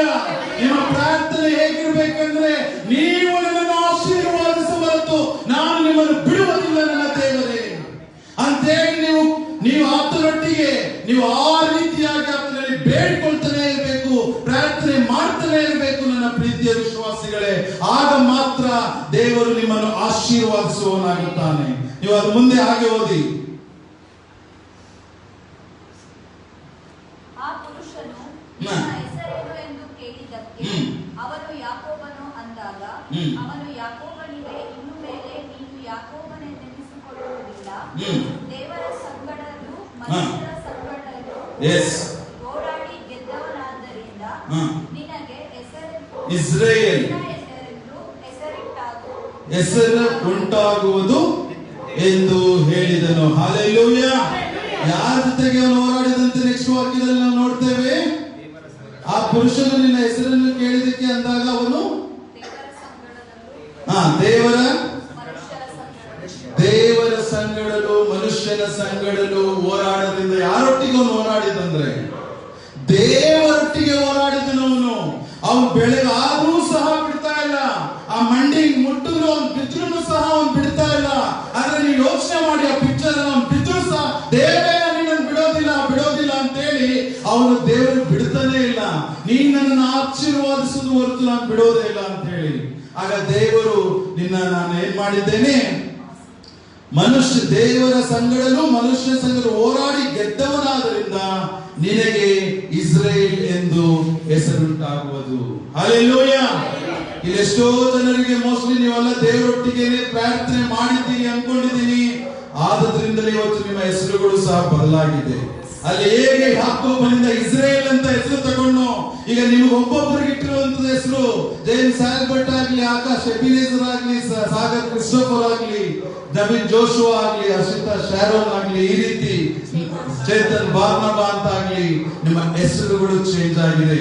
ನೀವಿನ್ನು ಆಶೀರ್ವಾದ ಬರುವ ತನಕ ನೀವು ಪ್ರಾರ್ಥನೆಯನ್ನು ಬಿಡಬೇಡಿ ನನ್ನ ಪ್ರೀತಿಯ ವಿಶ್ವಾಸಿಗಳೇ. Hallelujah, hallelujah. ಸೊ ಇದು ಮೊದಲನೆಯದಾಗಿ ಯಾಕೋಬನು ಹೇಗೆ ಆತನು ಹೋರಾಡಿ ಆತನು ಆಶೀರ್ವಾದವನ್ನು ಹೇಗೆ ಪ್ರಾರ್ಥನೆಯ ಮುಖಾಂತರ ಹೋರಾಡಿ ಆಶೀರ್ವಾದವನ್ನು ಪಡೆಕೊಂಡನೆಂದು ನಾವು ಈ ವಾಕ್ಯದಲ್ಲಿ ನೋಡಿದ್ದೇವೆ. ಎರಡನೇದಾಗಿ ನಾವು ಆನ್ನಾ ಅಂದ್ರೆ ನಿಮ್ಗೆ ಗೊತ್ತಿರೋ 12 ಅಂತ ಕನ್ನಡದಲ್ಲಿ, ಇಂಗ್ಲಿಷ್ ಅಲ್ಲಿ ಆನ್ನಾ ಅಂತ. ಸೊ ಅವಳನ್ನು ಕೊಡಬೇಕು. ಎಸ್, ಅವನು ಜೀವದಿಂದಿರುವ ತನಕ ನಿನ್ನವನಾಗಿಯೇ ಇರುವ ಹಾಗೆ ನಿನಗೆ ಪ್ರತಿಷ್ಠಿಸಿ ಕೊಡುವೆನು. ಅವನ ತಲೆಯ ಮೇಲೆ ಕ್ಷೌರ ಕತ್ತಿಯನ್ನು ಬರಗೊಡುವುದಿಲ್ಲ ಎಂದು ಪ್ರಾರ್ಥಿಸಿ ಹರಕೆ ಮಾಡಿದಳು. ಸಾಕು. ಇಲ್ಲಿ ಆನ್ನಾ ಅಂತೇಳಿ ಅಂದ್ರೆ ಕನ್ನಡದ 12 ಅಂತೇಳಿ ಒಬ್ಳು ಇರ್ತಾಳೆ. ಅವನ ಗಂಡನಿಗೆ 2 ಹೆಂಡತಿ ಇರ್ತಾಳೆ, ಹೆಂಡತಿ ಇರ್ತಾರೆ. ಒಬ್ಬಳಿಗೆ ಮಗುನು ಇರುತ್ತೆ. ಆ ಮಗುವನ್ನ ಅವನು ನೋಡಿ ಯಾವಾಗ್ಲೂ ಈ 12ಗೆ ಅಂದ್ರೆ ಆನ್ನಾಗೆ ನೋಡಿ ಯಾವಾಗ್ಲೂ ರೇಗಿಸ್ತಿರ್ತಾಳೆ. ನಿನಗೆ ಮಗುನೇ ಇಲ್ಲ ಅನ್ನೋದು, ನಿನಗೆ ರೇಗ್ಸ ಅಂತದ್ದು ಗೊತ್ತಲ್ಲ ನಿಮ್ಗೆ. ಒಬ್ಳು ಹೆಂಡತಿ ಇನ್ನೊಬ್ಳು ಹೆಂಡತಿಗೆ ಅವಳು ರೇಗಿಸ್ತಾನೆ ಇರ್ತಾರೆ. ಎಲ್ಕಾ ಅಂತ ಹೇಳಿ ಅವನ ಗಂಡನು. ಸೊ ಆ ಎಲ್ಕನ ಹೆಂಡತಿಯಾದ 12 ಯಾವಾಗ್ಲೂ ಇನ್ನೊಬ್ಬ ಹೆಂಡತಿಯಿಂದ ರೇಗಿಸ್ಕೊಂಡು ಇವಳಿಗೆ ತುಂಬಾ ದುಃಖ ಆಗ್ತಾ ಇರುತ್ತೆ ಯಾವಾಗ್ಲೂ. ಯಾಕಂದ್ರೆ ಮಗು ಇರೋದಿಲ್ಲ, ಆತನ ಅವಳು ಮಾತ್ರ ಇಲ್ಲೊಂದು ಮಗು ಇಟ್ಟು ಆಟ ಆಡ್ಕೊಂಡು ಇವಳಿಗೂ ರೇಗಿಸ್ತಾ ಇರೋದ್ರಿಂದ ಅವಳು ತುಂಬಾ ದುಃಖದಲ್ಲಿ ಇರ್ತಾಳೆ, ಯಾವಾಗ್ಲೂ ತುಂಬಾ ಚಿಂತೆಗೊಳಗಾಗ್ತಾಳೆ. ಯಾಕಂದ್ರೆ ಎಲ್ಕ ಅವರ ಗಂಡನು ಸಹ ಮಗು ಇಲ್ಲದೆ ಇರೋದ್ರಿಂದ ಆ ರೀತಿಯಾದ ಸಂಬಂಧವೂ ಸಹ ಕಡಿಮೆ ಆಗಿರುತ್ತೆ. ಸೊ ಆಗ ದೇವರ ಸನ್ನಿಧಾನಕ್ಕೆ ಬಂದು, ದೇವರ ಆಲಯಕ್ಕೆ ಬಂದು ಅವಳು 12 ಪ್ರಾರ್ಥನೆ ಮಾಡ್ತಾಳೆ. ಸೇನಾಧೀಶ್ವರನಾದ ಯೆಹೋವನೇ, ನಿನ್ನ ದಾಸಿಯ ದುಃಖವನ್ನು ಪರಾಂಬರಿಸು. ನನ್ನನ್ನು ತಿರಸ್ಕರಿಸದೆ ಕನಿಕರ ಪಟ್ಟು ನನಗೊಬ್ಬ ಮಗನನ್ನು ಕೊಡಬೇಕು. ಅವನು ಜೀವದಿಂದಿರುವ ತನಕ ನಿನಗಾಗಿಯೇ ಇರುವ ಹಾಗೆ ನಿನಗೆ ಪ್ರತಿಷ್ಠಿಸಿ ಕೊಡುವೆನು. ಅವನ ತಲೆಯ ಮೇಲೆ ಕ್ಷೌರ ಕತ್ತಿಯನ್ನು ಬರಗೊಡಿಸುವುದಿಲ್ಲ ಎಂದು ಪ್ರಾರ್ಥಿಸಿ ಹರಕೆ ಮಾಡಿದಳು. ಆಗ ಅಲ್ಲಿ ಮಾಡ್ತಾ ಇರ್ತಾಳೆ. ಆಗ ಏನ್ ಮಾಡ್ತಾನೆ, ಎಲಿಯಾ ಬರ್ತಾನೆ. ಎಲಿಯಾ ನಿಮಗೆ ಗೊತ್ತಿರ್ಬೇಕಾದ್ರೆ, ಕೆಲವರು ಗೊತ್ತಿರಲ್ಲ, ಬೇರೆಯವರಿಗೆ ಎಲ್ಲರಿಗೂ ಗೊತ್ತು. ಎಲಿಯಾ ಅದು ದೊಡ್ಡ ಪ್ರವಾದಿ ಎಲಿಯಾ. ಸೊ ಇವಳ ಪ್ರಾರ್ಥನೆಯನ್ನು ಕೇಳಿ ಅವನಿಗೆ ಏನ್ ಮಾಡ್ತಾಳೆ, ಇವಳು ಯಾವಳು ಕುಡ್ದಿರೋಳು ಅನ್ಸುತ್ತೆ. ಇವಳು ಕುಡಿದ್ಬಿಟ್ಟು ಇವಳು ಮತ್ತು ತುಂಬಾ ಜಾಸ್ತಿ ಆಗಿರೋದ್ರಿಂದ ಇವಳು ಈ ತರ ಪ್ರಾರ್ಥನೆ ಮಾಡ್ತಾ ಇರ್ತಾಳೆ ಅಂತ. ಅವಳು ಯಾವ ರೀತಿ ಪ್ರಾರ್ಥನೆ ಮಾಡ್ತಿರ್ತಾಳೆ, ಮನಸ್ಸಲ್ಲಿ. ಹಲ್ಲೆಲೂಯಾ. ಅವಳು ಮನಸ್ಸಿನಲ್ಲಿ, ಹೃದಯದಲ್ಲಿ ಮಾತ್ರ ಪ್ರಾರ್ಥನೆ ಮಾಡ್ತಾ ಇರ್ತಾಳೆ. ಇವನು ಏನ್ ಮಾಡ್ತಾನೆ, ಎಲ್ಲಿಗ ನೋಡ್ತಾಳೆ, ಅವಳು ಬಾಯಿ ಮಾತ್ರ ಅಲ್ಲಾಡ್ತಾ ಇರುತ್ತೆ, ಬಾಯಿ ಮಾತ್ರ ಶೇಕ್ ಆಗ್ತಾ ಇರುತ್ತೆ. ಅವಳಿಗೆ ಅನ್ಕೊಂಡ್ಬಿಡ್ತಾಳೆ, ಇವಳು ಬಾಯಿ ಮಾತ್ರ ಅಲ್ಲಾಡ್ತಾ ಇರೋದು ನೋಡಿರೋದ್ರಿಂದ ಇವಳು ಎಲ್ಲೋ ಕುಡ್ದಿದ್ದಾಳೆ ಅನ್ಸುತ್ತೆ. ಇವಳು ಮತ್ತು ಜಾಸ್ತಿ ಆಗಿ ಈ ಆಲಯಕ್ಕೆ ಬಂದು ಈ ರೀತಿ ಆಡ್ತಾವಳೆ ಅಂದ್ರೆ ನಿಮ್ಗೆ ತಿಳ್ಕೊಳ್ಳಿ. ಅಂದ್ರೆ ಅವಳು ಚಿಂತೆಯಿಂದ, ದುಃಖದಿಂದ, ಅಳುತ್ತಾ ಅವಳು ಹೃದಯದಲ್ಲಿ ಪ್ರಾರ್ಥನೆ ಮಾಡ್ತಿರೋದು. ಯಾಕೋಬ ಯಾಕೆ ಮಾಡ್ದ ಪ್ರಾರ್ಥನೆ, ಹೋರಾಡಿ ಪ್ರಾರ್ಥನೆ ಮಾಡ್ದ. ಎರಡನೆಯದಾಗಿ 12 ಹೃದಯದಿಂದ, ತನ್ನ ಒಳಗಡೆ ಅಂತರಾಳದಿಂದ ದೇವರನ್ನು, ಆತನ ಆಲಯದಲ್ಲಿ, ದೇವರೇ ನನಗೊಂದು ಮಗು ಕೊಡು, ನಾನು ಆ ಮಗುನ ನಿನಗೋಸ್ಕರನೇ ಸಮರ್ಪಿಸುತ್ತೇನೆ, ಆತನ ಕೂದಲನ್ನು ನಾನು ತೆಗೆಯೋದಿಲ್ಲ, ನಾನು ಇಲ್ಲೇ ನಿಮ್ಮ ಆಲಯಕ್ಕೆ ಬಿಡ್ತೇನೆ ಅಂತ ಹೇಳಿ. ಆ ಮಗು ಯಾರು ಹೇಳಿ, ಹಲ್ಲೆಲೂಯಾ, ಆತನೇ ಸಮುವೇಲನು. ಹಲ್ಲೆಲೂಯಾ. ಸಮುವೇಲನು ಸಹ ದೊಡ್ಡ ಪ್ರವಾದಿ ಆದನು ನನ್ನ ಪ್ರೀತಿಯ ವಿಶ್ವಾಸಿಗಳೇ. ಹಾಗೆ 12 ಆ ದೇವರನ್ನು ಕೇಳಿ ಆತನ ಆಲಯದಲ್ಲಿ ಬಂದು ಆ ದೇವರನ್ನು ಪ್ರಾರ್ಥಿಸುವಾಗ, ಕೆಲವರು ಅನ್ಕೋಬಹುದು ನಾನು ಆಲಯದಲ್ಲಿ ಜೋರಾಗಿ ಪ್ರಾರ್ಥನೆ ಮಾಡಿಬಿಡೋದ್ರಿಂದ ಅಂತಲ್ಲ, ಜೋರಾಗಿ ಕೂಗಿ ಪ್ರಾರ್ಥನೆ ಮಾಡಿಬಿಡೋದ್ರಿಂದ ದೇವರು ನನ್ನ ಮಾತನ್ನು, ನನ್ನ ಪ್ರಾರ್ಥನೆಯನ್ನು ಕೇಳುತ್ತಾನೆ ಅಂತ ಏನಿಲ್ಲ. ಇಲ್ಲಿ ಇವಳ ಅವಳು ಕೂಗಲೂ ಇಲ್ಲ, ಜೋರಾಗಿ ಕೂಗಲೂ ಇಲ್ಲ, ಜೋರಾಗಿ ಕಿರ್ಚಿಕೊಂಡು ಕೇಳಲೂ ಇಲ್ಲ. ಹೃದಯ ಆಳದಿಂದ ಕೇಳ್ತಾ ಇದ್ದಾರೆ ನನ್ನ ಪ್ರೀತಿಯ ವಿಶ್ವಾಸ. ಹಲ್ಲೆಲೂಯ. ಹಾಗೆ ನೀವು ಹೃದಯ ಆಳದಿಂದ ಮಾಡುವ ಪ್ರಾರ್ಥನೆಯೂ ದೇವರಿಗೆ ಕೇಳಿಸುತ್ತದೆ. ಹಲ್ಲೆಲೂಯ. ನೀವು ಹೃದಯದ ಒಳಗಿಂದ ಮಾಡುತ್ತಿರುವ ಪ್ರಾರ್ಥನೆ ದೇವರಿಗೆ ಮುಟ್ಟುತ್ತದೆ ಎಂಬ ಈ ಸತ್ಯವೇದ ವಾಕ್ಯದಲ್ಲಿ ನೀವು ಗಮನಿಸಬಹುದು. ಹಲ್ಲೆಲೂಯ. ಆಗ ಆಲಯದಲ್ಲಿ ಎಷ್ಟೋ ರೀತಿಯಲ್ಲಿ ಒಬ್ಬೊಬ್ರು ಪ್ರಾರ್ಥನೆ ಮಾಡ್ತಾ ಇರ್ತಾರೆ. ಆದ್ರೆ ಎಲಿಯ ಅಂತ ದೊಡ್ಡ ಪ್ರವಾದಿಯೇ ಅವಳನ್ನು ನೋಡಿ ಅವನೇ ಒಂದು ಕನ್ಫ್ಯೂಷನ್ ಆಗೋಯ್ತು. ಅಂದ್ರೆ ಅವನ ನೋಡಿ ಅವಳು ಏನೋ ಕುಡಿದಿರಬಹುದು ಅಂತ ಅನ್ಕೊಂಡ. ಆಗ ಸಭೆಯಲ್ಲಿ ಯಾರ್ಯಾರಿಗೂ ಜಡ್ಜ್ ಮಾಡಕ್ ಹೋಗ್ಬೇಡಿ. ಅವಳು ಒಳಗಡೆಯಿಂದ ಅವಳ ಪ್ರಾರ್ಥನೆ ದೇವರನ್ನು ಕೇಳಬಹುದು, ಅಥವಾ ಬೇರೆ ಯಾವ ರೀತಿಯಾದ್ರೂ ಪ್ರಾರ್ಥನೆ ಮಾಡ್ತಾ ಇರಲಿ. ನಾವು ಯಾರು ಈ ತರಗೆ ಪ್ರಾರ್ಥನೆ ಮಾಡ್ತಾರೆ, ಹೀಗೆ ಮಾಡ್ತಾರೆ, ಹೀಗೆ ಅಂತ ಜಡ್ಜ್ ಮಾಡುವುದು ಬೇಡ. ಹಲ್ಲೆಲೂಯ. ದೇವರು ಪ್ರಾರ್ಥನೆಯನ್ನು ಕೇಳುವುದು, ದೇವರು ನಮ್ಮ ಹೃದಯದ ಪ್ರಾರ್ಥನೆ ನೋಡುವುದು. ಹೇಗೆ ಹಂಗಳಿಗೆ ಕೇಳಿ ಮಗುವನ್ನು ಕೊಟ್ಟನು, ಅದೇ ರೀತಿ ನಿಮ್ಮ ಹೃದಯದ ಭಾರವನ್ನು ನೋಡಿ ನಿಮ್ಮನ್ನು ಆಶೀರ್ವದಿಸ್ತಾನೆ. ಹಲ್ಲೆಲೂಯ. ಸೊ ಆ ರೀತಿಯಾಗಿ ದೇವರು ನಮ್ಮ ಮನಸ್ಸಿನ ಹೃದಯದ ಆಳದ ಭಾರವನ್ನು ಕೇಳುವುದು. ಹಲ್ಲೆಲೂಯ. ಸೊ ಎರಡನೇದಾಗಿ ನಾನು ಇವಳರಿಗೆ ಹೇಳಿದ ಮೇಲೆ ಪ್ರಾರ್ಥನೆ ಒಂದು ಚಿಕ್ಕದಾದ ಅತಿ ಸಣ್ಣದಾದ ಪ್ರಾರ್ಥನೆ ಅಂದ್ರೆ ಯಾವುದು? ಅತಿ ಸಣ್ಣದಾದ ಪ್ರಾರ್ಥನೆ ಯಾಕಂದ್ರೆ ಗೊತ್ತಿದೆ. ಅತಿ ಸಣ್ಣದಾದ ಪ್ರಾರ್ಥನೆ ಅಂದ್ರೆ ದೇವರೇ, ಇಷ್ಟೇ. ದೇವರೇ, ಓ ದೇವರೇ, ಸಾಕಲ್ಲ ಪ್ರಾರ್ಥನೆ ಅದು. ಅದು ದೇವರೇ ಅಂತ ಕೂಗಿದ್ರು ಸಾಕಲ್ಲ. ಹಲ್ಲೆಲೂಯ. ಹಲ್ಲೆಲೂಯ. ಈ ಲೋಕದಲ್ಲಿ ಸಣ್ಣದಾದ ಪ್ರಾರ್ಥನೆ ದೇವರೇ ಅಂತ ಕೂಗಿದ್ರು ಸಾಕು, ನಮ್ಮ ಒಳಗಡೆ ಏನಿದೆ ಅಂತ ದೇವರು ನೋಡುವವರಿಗೆ ಶಕ್ತನಾಗಿದ್ದಾನೆ. ಹಲ್ಲೆಲೂಯ. ಸಾಕು, ಹೃದಯದಿಂದ ದೇವರೇ ಹೇಳಿ ಎಲ್ಲರೂ, ಹೃದಯದಿಂದ ಹೇಳಿ. ಹಲ್ಲೆಲೂಯ. ಅದು ನಿಮ್ಮ ಕೂಗನ್ನು ಕೇಳುವುದು, ನಿಮ್ಮ ಹೃದಯದಲ್ಲಿರುವುದು ಬಲ್ಲವನಾಗಿದ್ದಾನೆ. ಹಲ್ಲೆಲೂಯ. ಹಲ್ಲೆಲೂಯ. ಸೊ ಮೂರನೇದಾಗಿ ನಾನು ಇನ್ನೊಬ್ಬರ ಸತ್ಯವೇದದಲ್ಲಿ ಅವರ ಒಂದು ಎಕ್ಸಾಂಪಲ್ ಕೊಡೋದಕ್ಕೆ ಹೋಗ್ತೇನೆ. ಅದಕ್ಕಿಂತ ಮುಂಚೆ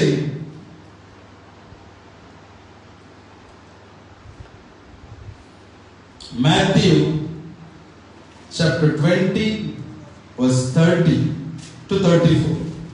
ಮತ್ತಾಯನು 20ನೇ ಅಧ್ಯಾಯ 30ರಿಂದ 34ನೇ ವಾಕ್ಯ.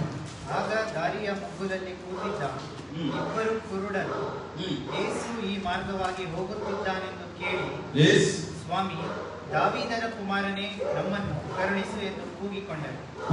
ಆ ಗುಂಪಿನವರು ಸುಮ್ಮನಿರಿ ಎಂದು ಅವರನ್ನು ಗದರಿಸಲು ಅವರು, ಸ್ವಾಮಿ, ದಾವೀದನ ಕುಮಾರನೇ, ನಮ್ಮನ್ನು ಕರುಣಿಸು ಎಂದು ಹೆಚ್ಚಾಗಿ ಕೂಗಿಕೊಂಡರು.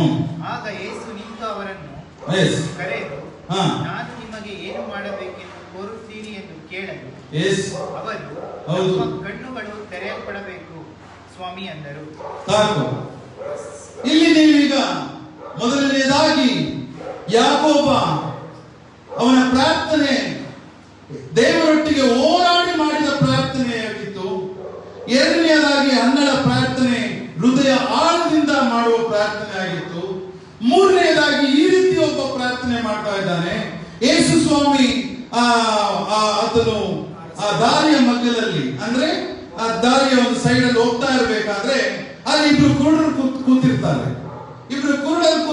ಬಟ್ ಅವರಿಗೆ ಗೊತ್ತಿರುತ್ತೆ ಈ ರೀತಿಯಾದ ಯೇಸು ಕ್ರಿಸ್ತನು ಒಬ್ಬನಿದ್ದಾನೆ, ಈ ರೀತಿಯಾದ ಯೇಸು ಕ್ರಿಸ್ತನು ಒಬ್ಬ ಬಂದಿದ್ದಾರೆ ಈ ಲೋಕದಲ್ಲಿ. ಆತನು ದೇವರ ಮನುಷ್ಯನು, ಆತ ದೇವಕುಮಾರನು. ಅವನ ಬಳಿಯಲ್ಲಿ ಯಾರು ಏನ್ ಕೇಳ್ಕೊಂಡ್ರು ಅವರಿಗೆ ಅದು ಸಿಗುತ್ತದೆ ಅಂತ ಹೇಳಿ ಆ ಕುರುಡರಿಗೆ ಗೊತ್ತಿರುತ್ತೆ.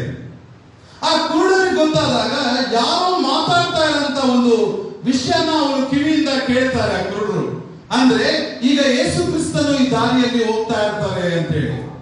ಆಗ ಅವ್ರು ಏನ್ ಮಾಡ್ತಾರೆ, ಆ ಕುರುಡರು ಆ ಯೇಸುವಿನ ಬರುವಂತದ ಒಂದು ಕಿವಿಯಿಂದ ಕೇಳ್ತಾರೆ. ಯಾಕಂದ್ರೆ ಅವ್ರಿಗೆ ನೀವು ಗಮನಿಸಿ, ಇಲ್ಲಿ ಅವರು ಕುರುಡರು, ಕಣ್ಣು ಕಾಣಿಸೋದಿಲ್ಲ. ಅವರು ಕಿವಿಯಿಂದ ಅವರ ಶಬ್ದ ಕೇಳಿ ಯೇಸು ಹೋಗ್ತಾ ಇದ್ದಂಗೆ ದಾವಿದ ಕುಮಾರನೇ, ದಾವಿದ ಕುಮಾರನೇ ಅಂತ ಕೂಗ್ತಾರೆ. ಅಲ್ಲಿರೋ ಶಿಷ್ಯರು ಏನ್ ಮಾಡ್ತಾರೆ, ಸುಮ್ನಿರಿ ಅಂತ ಹೇಳ್ತಾರೆ. ಅಂದ್ರೆ ನೀವು ಯೇಸುವನ್ನು ಡಿಸ್ಟರ್ಬ್ ಮಾಡಬೇಡಿ, ನೀವು ಸುಮ್ನಿರಿ ಅಂತ ಹೇಳಿ. ಆದ್ರೂ ಅವ್ರು ಏನ್ ಮಾಡ್ತಾರೆ, ಸುಮ್ಮನೆ ಇರೋದಿಲ್ಲ. ತಿರ್ಗಾ ದಾವಿದನ ಕುಮಾರನೇ ನನ್ನನ್ನು ಕರುಣಿಸು ಅಂದ್ರೆ ಆಗ ಯೇಸು ಕ್ರಿಸ್ತನ ಅವರ ಬಳಿಗೆ ಬರ್ತಾನೆ. ನನ್ನಿಂದ ನಿನಗೆ ಏನಾಗ್ಬೇಕು ಅಂತ ಕೇಳ್ತಾನೆ. ಸ್ವಾಮಿ ನನಗೆ ಕಣ್ಣು ಕೊಡು ಅಂತ ಹೇಳಿ. ಆಗ ಅಲ್ಲಿ ನೆಕ್ಸ್ಟ್ ಓದ್ತೇವೆ ನಾವು, ನಾನು ನಿಮಗೆ ಏನು ಮಾಡಬೇಕೆಂದು ಕೋರುತ್ತೀರಿ ಎಂದು ಕೇಳಲು ಅವರು ನಮ್ಮ ಕಣ್ಣುಗಳು ತೆರೆಯಲ್ಪಡಬೇಕು ಸ್ವಾಮಿ ಅಂದರು. ಆಗ ಯೇಸು ಕನಿಕರ ಪಟ್ಟು ಅವರ ಕಣ್ಣುಗಳನ್ನು ಮುಟ್ಟಿದನು. ಕೂಡಲೇ ಅವರಿಗೆ ಕಣ್ಣುಗಳು ಬಂದವು. ಅವರು ಆತನ ಹಿಂದೆ ಹೋದರು. Hallelujah, hallelujah. ಆ ರೀತಿಯಾಗಿ ದೀಕ್ಷಾ ಸ್ನಾನ ತೆಗೆದುಕೊಂಡು ಬಂದಿರುವ ನಿಮ್ಮ ಪ್ರಾರ್ಥನೆ ಮಾತ್ರ ಕೇಳ್ತಾನೆ ಅಂತ ಅನ್ಕೋಬೇಡಿ. ಈ ವಾಕ್ಯದಲ್ಲಿ ಗಮನವಿಟ್ಟು ಇನ್ನೊಂದು ಡೀಪ್ ಸೀಕ್ರೆಟ್ ಸಹ ರಹಸ್ಯ ಏನಂತ ಹೇಳಿದ್ರೆ, ಅವರು ಯಾವುದು ಅವರನ್ನು ದೀಕ್ಷಾ ಸ್ನಾನ ಹೊಂದಿರಲಿಲ್ಲ. ಅಲ್ಲಿರೋರು ಯಾರು, ಅಲ್ಲಿ ರೋಡ್ ಸೈಡ್ ಅಲ್ಲಿ ಇದ್ದ ಕುರುಡರುಗಳು ಅವರು ದೀಕ್ಷಾ ಸ್ನಾನ ಹೊಂದಿರಲಿಲ್ಲ. ಅವರು ದೇವರನ್ನು ಯೇಸುವನ್ನು ಅರ್ತಿದ್ರು. ಆದ್ರೆ ಅವರು ಮಾಡುವ ಅದ್ಭುತಗಳು ಮಾತ್ರ ಅವರ ಕಿವಿಯಿಂದ ಕೇಳ್ತಿದ್ರು. ಹಲ್ಲೆಲೂಯಾ. ಆ ರೀತಿಯಾಗಿ ಕ್ರೈಸ್ತರಾಗಲಿ ಅನೇಕ ಜಾತಿ ಜನಾಂಗ ಧರ್ಮದವರಾಗಲಿ ಯಾರು ಯೇಸುವಿನನ್ನು ಮನಸಾರ ಅಂತರದಿಂದ ದಾವಿದ ಕುಮಾರನೇ ಎಂದು ಕೂಗುವಾಗ ಅವರ ಪ್ರಾರ್ಥನೆಯನ್ನು ಕೇಳುತ್ತಾನೆ. ಹಲ್ಲೆಲೂಯಾ. ಅವರ ಪ್ರಾರ್ಥನೆಯನ್ನು ಸಹ ಕೇಳುತ್ತಾನೆ ಎಂಬ ಈ ವಾಕ್ಯದಲ್ಲಿ ನಾವು ನೋಡ್ತೇವೆ. ಅವರಿಗೆ ಕಣ್ಣುಗಳು ಕೊಟ್ಟನು, ಆದರೆ ಆ ಕಣ್ಣುಗಳು ಬಂದಾಗ ಏನ್ ಮಾಡಿದ್ರು, ಅವರು ಆತನನ್ನು ಹಿಂಬಾಲಿಸಿದರು. ಹಲ್ಲೆಲೂಯಾ. ಆದರೆ ಇವತ್ತು ಎಷ್ಟೋ ಜನ ಕ್ರೈಸ್ತರಾಗಿ ಆತನಲ್ಲಿ ಅದ್ಭುತ ಮಾಡಿದ ಮೇಲೂ ಅವರು ವಾಪಸ್ ಹೊರಟೋಗ್ತಾರೆ. ಆದ್ರೆ ಇವರು ಅನ್ಯರಾದ್ರೂ ಸಹ ಯೇಸುವನ್ನು ನಂಬಿ ಆತನು ಕಣ್ಣು ಕೊಟ್ಟ ಮೇಲೆ ಯೇಸುವನ್ನು ಹಿಂಬಾಲಿಸಿದರು. ಹಲ್ಲೆಲೂಯಾ. ದೇವರ ವಾಕ್ಯದಲ್ಲಿ ನಾವು ನೋಡ್ತೇವೆ, ಕಣ್ಣು ಇದ್ದು ನನ್ನನ್ನು ನೋಡಿದವನಿಗಿಂತಲೂ ನನ್ನನ್ನು ನೋಡದೆ ನಂಬುವವನು ಧನ್ಯನು. ಹಲ್ಲೆಲೂಯಾ. ನನ್ನನ್ನು ನೋಡಿ ನಂಬುವವನಿಗಿಂತಲೂ ನನ್ನನ್ನು ನೋಡದೆ ನಂಬುವವನು ಧನ್ಯನು. ಹಲ್ಲೆಲೂಯಾ. ಆತನು ಈ ಕುರುಡರುಗಳು ಗೊತ್ತಿಲ್ಲ ಅವ್ನು ಹಿಂಗ್ ಮಾಡ್ತಾರೆ ಅಂತ. ಅವ್ನು ಬರೀ ಕೇಳ್ತಾ ಇದ್ದಿದ್ದಷ್ಟೇ, ಯಾರು ನೋಡಿರ್ಲಿಲ್ಲ ಅದ್ಭುತಗಳನ್ನ. ಯಾಕಂದ್ರೆ ಅವ್ರಿಗೆ ಕಣ್ಣೇ ಇರಲಿಲ್ಲ. ನೀವು ಇಲ್ಲಿ ಗಮನಿಸಬೇಕಾದಂತ ಸೀಕ್ರೆಟ್ಸ್ ಇನ್ನೂ ತುಂಬಾ ಇದೆ. ನಾನು ಹೇಳಬೇಕಾದ್ರೆ ಈ ವಾಕ್ಯದ ಸೀಕ್ರೆಟ್ಸ್ ಅವರಿಗೆ ಗೊತ್ತಿಲ್ಲ, ಆದ್ರೂ ಸಹ ಕಿವಿ ಮಾತ್ರ ಕೇಳ್ತಾ ಇದ್ರು. ಆ ರಸ್ತೆ ಹೋಗುವಂತದೇ ಕಾಯ್ತಿದ್ರು. ಅವರು ಕಾಯ್ದಾಗ ದಾವಿದ ಕುಮಾರನೇ ಅಂತ ಕಿರ್ಚ್ಕೊಂಡ್ರು. ನಾವು ಸಹ ದಾವಿದ ಕುಮಾರನೇ ಎಂದು ಹೇಳಬೇಕಾದ್ರೆ ನಮ್ಮ ಕೂಗನ್ನು ಸಹ ಕೇಳುತ್ತಾನೆ. ನಮ್ಮ ಪ್ರಾರ್ಥನೆ ಆ ರೀತಿಯಾಗಿರಬೇಕು. ನಮ್ಮ ಪ್ರಾರ್ಥನೆಗಳು ಅದು ಆಳದಿಂದ ಇರಬೇಕು ನನ್ನ ಪ್ರೀತಿಯ ವಿಶ್ವಾಸಿಗಳೇ. ಹಲ್ಲೆಲೂಯಾ. ಇವನಲ್ಲಿ ಏನಿತ್ತು ಕುರುಡರಿಗೆ? ಆ ಪ್ರಾರ್ಥನೆಯೊಟ್ಟಿಗೆ ನಂಬಿಕೆ ಇತ್ತು. ಅವನು ಗುಣಪಡಿಸ್ತಾನೆ ಎಂಬ ನಂಬಿಕೆ ಇತ್ತು. ನಂಬಿಕೆಯಿಂದ ಪ್ರಾರ್ಥನೆ ಮಾಡಿದರು. ಹಲ್ಲೆಲೂಯಾ. ನಮಗಿದ್ದಂತ ನಂಬಿಕೆಯಿಂದ ಪ್ರಾರ್ಥನೆ ಮಾಡಿದಾಗ ಆ ಪ್ರಾರ್ಥನೆಯನ್ನು ಕೇಳುವ ದೇವರು. ಹಲ್ಲೆಲೂಯಾ. ಹಲ್ಲೆಲೂಯಾ. ಇಮಿಡಿಯೇಟ್ ಆಗಿ ಕುರುಡರಿಗೆ ಕಣ್ಣುಗಳು ಬಂದವು. ಹಲ್ಲೆಲೂಯಾ. ಜೇಮ್ಸ್ ಯಾಕೋಬನು 5ನೇ ಅಧ್ಯಾಯ 15-16ನೇ ವಾಕ್ಯ ನೋಡೋಣ. James chapter 5 verse 15 and 16. ನಂಬಿಕೆಯಿಂದ ಮಾಡಿದ ಪ್ರಾರ್ಥನೆಯು ರೋಗಿಯನ್ನು ರಕ್ಷಿಸುವುದು. ಹಲ್ಲೆಲೂಯಾ. ಕರ್ತನು ಅವನನ್ನು ಎಬ್ಬಿಸುವನು. ಮತ್ತು ಪಾಪ ಮಾಡಿದವನಾಗಿದ್ದರೆ ಅದು ಪರಿಹಾರವಾಗುವುದು. ಹೀಗಿರಲು ನೀವು ಸ್ವಸ್ಥವಾಗಬೇಕಾದರೆ ನಿಮ್ಮ ಪಾಪಗಳನ್ನು ಒಬ್ಬರಿಗೊಬ್ಬರು ಅರಿಕೆ ಮಾಡಿ ಒಬ್ಬರಿಗೋಸ್ಕರ ಒಬ್ಬರು ದೇವರನ್ನು ಪ್ರಾರ್ಥಿಸಿರಿ. ಹಲ್ಲೆಲೂಯಾ. ಯಾಕೋಬ 5ನೇ ಅಧ್ಯಾಯ 15-16ರಲ್ಲಿ ಹೇಳುವ ಪ್ರಕಾರ ನಂಬಿಕೆಯಿಂದ ಮಾಡಿದ ಪ್ರಾರ್ಥನೆಯು ರೋಗಿಯನ್ನು ರಕ್ಷಿಸುವುದು, ಕರ್ತನು ಅವನನ್ನು ಎಬ್ಬಿಸುವನು. ಹಲ್ಲೆಲೂಯಾ. ಹಲ್ಲೆಲೂಯಾ. ಅದಕ್ಕೆ ಯೇಸು ಕ್ರಿಸ್ತನು ಹೇಳಿರುವಂತದ್ದು, ನೀವು ನಂಬಿಕೆಯಿಂದ ಏನೇ ಪ್ರಾರ್ಥನೆ ಮಾಡಿದರೂ ಅದು ನೀವು ಪಡೆದುಕೊಳ್ಳುತ್ತೀರಿ ಅಂತ ಹೇಳಿ. ನನಗಿಂತಲೂ ನೀವು ಹೆಚ್ಚಿನ ಅದ್ಭುತಗಳನ್ನು ನೀವು ಲೋಕದಲ್ಲಿ ಮಾಡ್ತೀನಿ ಅಂತ ಯೇಸು ಹೇಳಿರುವಂತದ್ದು. ನಾವು ನಂಬಿಕೆಯಿಂದ ಪ್ರಾರ್ಥನೆ ಮಾಡುವಾಗ ರೋಗಿಗಳು ಗುಣವಾಗ್ತಾರೆ, ಕುರುಡರು ಕಣ್ಣನ್ನು ಹೊಂದುತ್ತಾರೆ, ಕಿವುಡರು ಕಿವಿ ಕೇಳುತ್ತದೆ, ಕಾಲಿಲ್ಲದವರು ನಡೆಯುತ್ತಾರೆ. ಈ ರೀತಿಯಾದ ಅದ್ಭುತಗಳು ನಮ್ಮ ಪ್ರಾರ್ಥನೆಯಿಂದ ಉಂಟಾಗುತ್ತದೆ. ಹಲ್ಲೆಲೂಯ! ನಿಮ್ಮ ಪ್ರಾರ್ಥನೆಗೆ ಆ ರೀತಿಯಾದ ನಂಬಿಕೆಯಿಂದ ಕೂಡಿದಾಗಬೇಕದು. ನಿಮ್ಮ ಪ್ರಾರ್ಥನೆ ಅಷ್ಟು ಸ್ಟ್ರಾಂಗ್ ಆಗಿರಬೇಕು. ಆ ರೀತಿಯಾದ ನಂಬಿಕೆ ದೇವರಲ್ಲಿಟ್ಟು ನೀವು ಆ ರೋಗಿಗಳನ್ನು ಮುಟ್ಟುವಾಗ ಆತನು ಗುಣ ಹೊಂದುತ್ತಾನೆ. ಹಲ್ಲೆಲೂಯ! ಸತ್ಯವೇದ ವಾಕ್ಯ ಹೇಳಿರುವಂತದ್ದು ಇದು. ಸತ್ಯದ ಜೀಸಸ್ ಹೇಳ್ತಾ ಇರೋದು, ನನಗಿಂತಲೂ ಹೆಚ್ಚಿನ ಅದ್ಭುತಗಳನ್ನು ನೀವು ಮಾಡುವಿರಿ. ಹಲ್ಲೆಲೂಯ! ಅದೇ ರೀತಿಯಾಗಿ ನಂಬಿಕೆಯಿಂದ ಮಾಡಿದ ಪ್ರಾರ್ಥನೆಯು ರೋಗಿಯನ್ನು ರಕ್ಷಿಸುವುದು. ಕರ್ತನು ಅವನನ್ನು ಎಬ್ಬಿಸುವನು. ಹಲ್ಲೆಲೂಯ! ನೀವು ಸತ್ತಂತವರನ್ನು ಎಬ್ಬಿಸಬಹುದು ಎಂದು ಹೇಳ್ತಾ ಇರುವಂತದ್ದು. ನಂಬಿಕೆಯಿಂದ ಮಾಡಬೇಕು ಪ್ರಾರ್ಥನೆ. ಆದ್ರೆ ಆ ಪ್ರಾರ್ಥನೆ ಎಷ್ಟು ನಂಬಿಕೆ ಇದೆ ಅಂತ ಹೇಳಿ. ಹಲ್ಲೆಲೂಯ! ಮತ್ತು ಪಾಪ ಮಾಡಿದವನಾಗಿದ್ದರೆ, ನಾನಾಗ್ಲೇ ನನ್ನ ಬುಕ್ ಅಲ್ಲಿ ಆ ಪಾಪ ಕ್ಷಮಾಪಣೆ ಕೇಳ್ಕೋಬೇಕು ಅಂತ ಹೇಳಿದ್ನಲ್ಲ, ನೋಡಿ ಈ ವಾಕ್ಯದಲ್ಲಿದೆ. ಮತ್ತು ಪಾಪ ಮಾಡಿದವನಾಗಿದ್ದರೆ ಅದು ಪಾಪ ಪರಿಹಾರವಾಗುವುದು. ಹೀಗಿರಲು ನೀವು ಸ್ವಸ್ಥವಾಗಬೇಕಾದ್ರೆ ನಿಮ್ಮ ಪಾಪಗಳನ್ನು ಒಬ್ಬರಿಗೊಬ್ಬರು ಅರಿಕೆ ಮಾಡಿ. ಪಾಪ ನಾವು ದೇವರ ಹತ್ರ ಏನ್ ಮಾಡಬೇಕು? ಯಾವಾಗಲೂ ಅರಿಕೆ ಮಾಡಿ ಒಪ್ಪಿಸಿ ನಾವು ಬಿಡುವುದಕ್ಕೆ ಪ್ರಯತ್ನ ಮಾಡಬೇಕು. ಹಲ್ಲೆಲೂಯ! ಒಬ್ಬರಿಗೊಬ್ಬರು ದೇವರನ್ನು ಪ್ರಾರ್ಥಿಸಿರಿ. ನೀತಿವಂತನ ಅತ್ಯಾಸಕ್ತಿಯುಳ್ಳ ವಿಜ್ಞಾಪನೆಯು ಬಹು ಬಲವಾಗಿದೆ. ಹಲ್ಲೆಲೂಯ! ಏನಾಗಿದೆ ಅಂತ? ಅದು ಬಹು ಬಲವಾಗಿದೆ. ಅದು ಸಾಮಾನ್ಯದ ಬಲ, ಸುಮ್ಮನೆ ಬಲವಾಗಿದೆ ಅಂತ ಹೇಳಿದ್ರ ಬಹು ಬಲವಾಗಿದೆ. ಹಲ್ಲೆಲೂಯ! ಆ ರೀತಿಯಾಗಿ ನಾವು ಮಾಡುವ ವಿಜ್ಞಾಪನೆಗಳು ಬಹು ಬಲದಿಂದ ಕೂಡಿರುತ್ತದೆ. ಹಲ್ಲೆಲೂಯ! ಸೊ ಆ ರೀತಿ ಈಗ 3 ಜನರು ನಾನು ಆಲ್ರೆಡಿ ಹೇಳಿದ್ದೇನೆ. ಯಾಕಂದ್ರೆ ನಾನು ಫಾಸ್ಟ್ ಆಗಿ ಹೇಳ್ಕೊಂಡು ಹೋಗ್ತೀನಿ. ಫಾಸ್ಟ್ ಆಗಿ ಅಂತ ಹೇಳಿದ್ರೆ ಹೇಳ್ತಿದ್ದೀನಿ, ನೀವೆಲ್ಲ ತಿಳ್ಕೊಳ್ಬೇಕು. ಮುಂದಿನ ಟೈಮಲ್ಲಿ ತಿರ್ಗಾ ಸೆಕೆಂಡ್ ಡೇ ಹೇಳ್ಬೇಕು ಅಂದ್ರೆ ಮತ್ತು ಹೇಳಂತದಾಗ್ಲಿ. ಸೊ ಲೂಕ 18ನೇ ಅಧ್ಯಾಯ 1ನೇ ವಾಕ್ಯ ನಾವು ನೋಡೋಣ. Luke chapter 18 verse 1.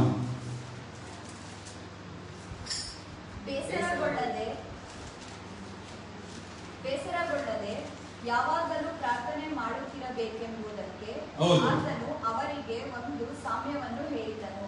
ಸಾಕು. ಹಲ್ಲೆಲೂಯ! ಈಗ 3 ರೀತಿಯ ಪ್ರಾರ್ಥನೆ ನಾವು ನೋಡಿದ್ದೇವೆ.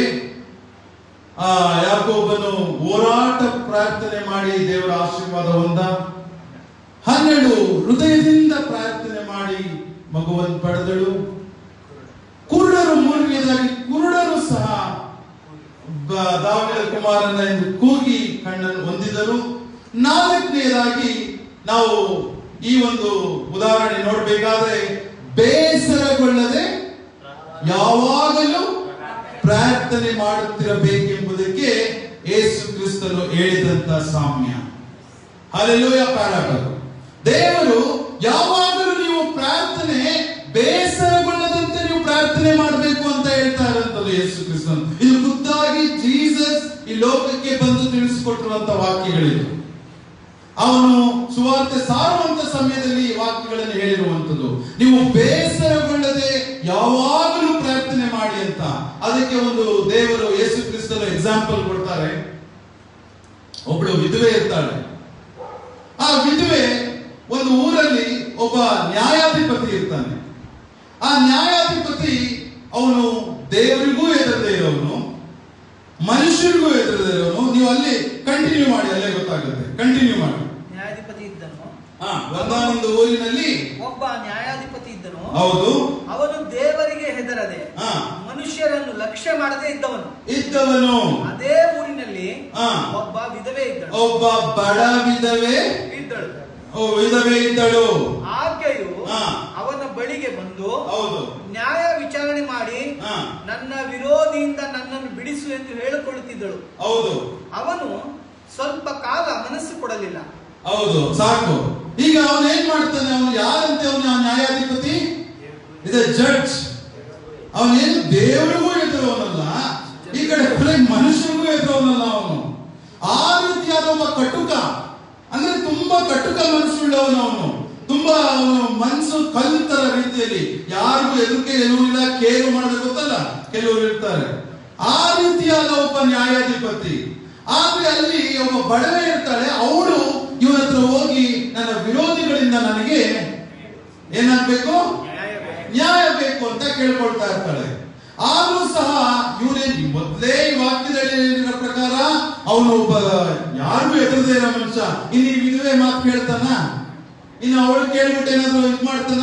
ಆದ್ರೆ ಆ ವಿಧವೆ ಏನ್ ಮಾಡ್ತಾಳೆ ಅಂತ ಹೇಳಿದ್ರೆ, ಅವನ ಬಳಿಗೆ ರೆಗ್ಯುಲರ್ ಆಗಿ ಡೈಲಿ ಬರ್ತಾನೆ ಇರ್ತಾಳೆ. ಒಂದು ದಿವಸನೂ ತಪ್ಪಿಸಲ್ಲ ಅವಳು. ಡೈಲಿ ಆ ನ್ಯಾಯಾಧಿಪತಿ ಹತ್ರ ಬರೋದು, ನನ್ನನ್ನು ವಿರೋಧಿಗಳಿಂದ ನನ್ನನ್ನು ತಪ್ಪಿಸು ಅಂತ ಕೇಳೋದು. ಡೈಲಿ ಬರೋದು, ನ್ಯಾಯಾಧಿಪತಿಯೇ ನನ್ನನ್ನು ತಪ್ಪಿಸು ಅಂತ ಹೇಳುವಂಥದ್ದು. ಸೊ ಆಗ ಏನ್ ಮಾಡ್ತಾನೆ ಅಂತ ಹೇಳಿ ನೀವು ಕಂಟಿನ್ಯೂ ಮಾಡಿ. ಆಮೇಲೆ ಅವನು, ನಾನು ದೇವರಿಗೆ ಹೆದರುವವನಲ್ಲ, ಮನುಷ್ಯರನ್ನು ಲಕ್ಷ್ಯ ಮಾಡುವವನಲ್ಲ. ಹೌದು.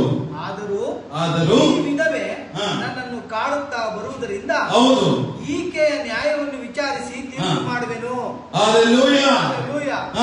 ಇಲ್ಲವಾದರೆ ಈಕೆಯು ಬಂದು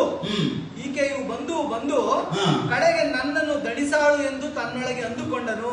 ಸಾಕು, ಹಲ್ಲೆಲೂಯಾ.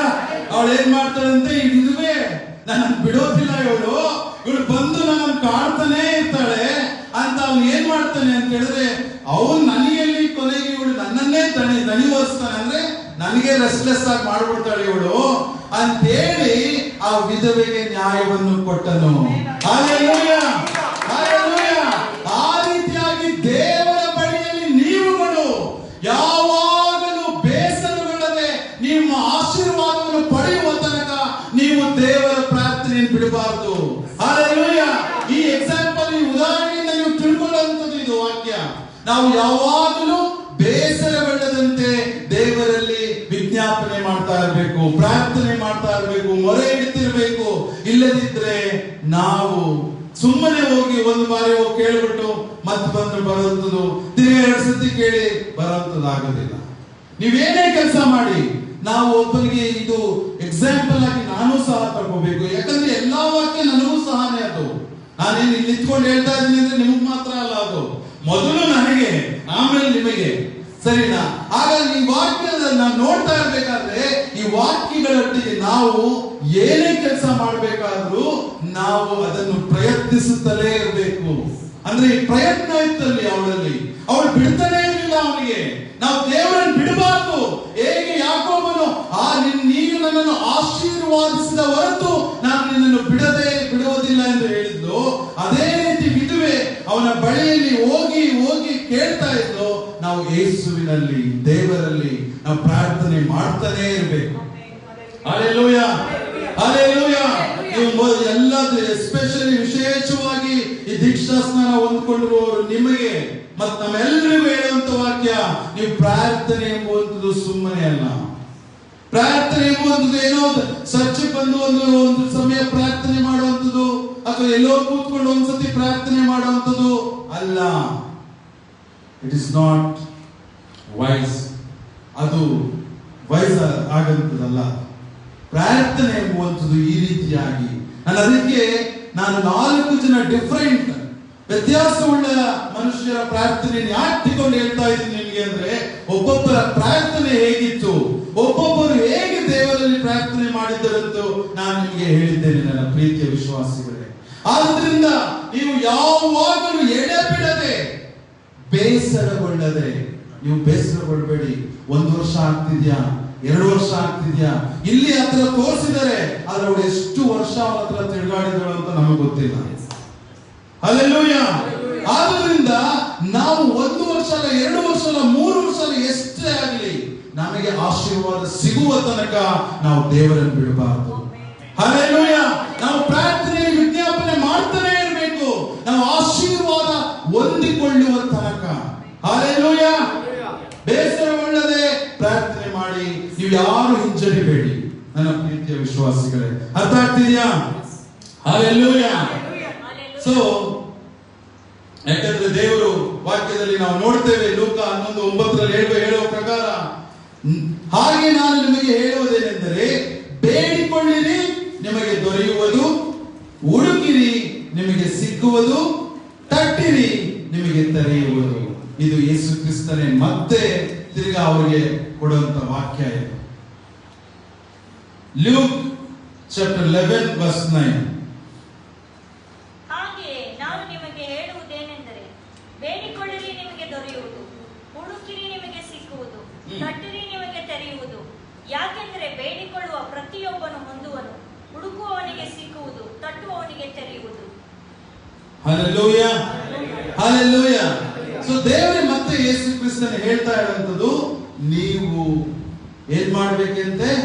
ಬೇಡಿಕೊಳ್ಳಿರಿ ನಿಮಗೆ ದೊರೆಯುವುದು. ಯಾವಾಗ್ಲೂ ಬೇಡ್ತಾ ಇರಿ, ತಟ್ಟಿರಿ.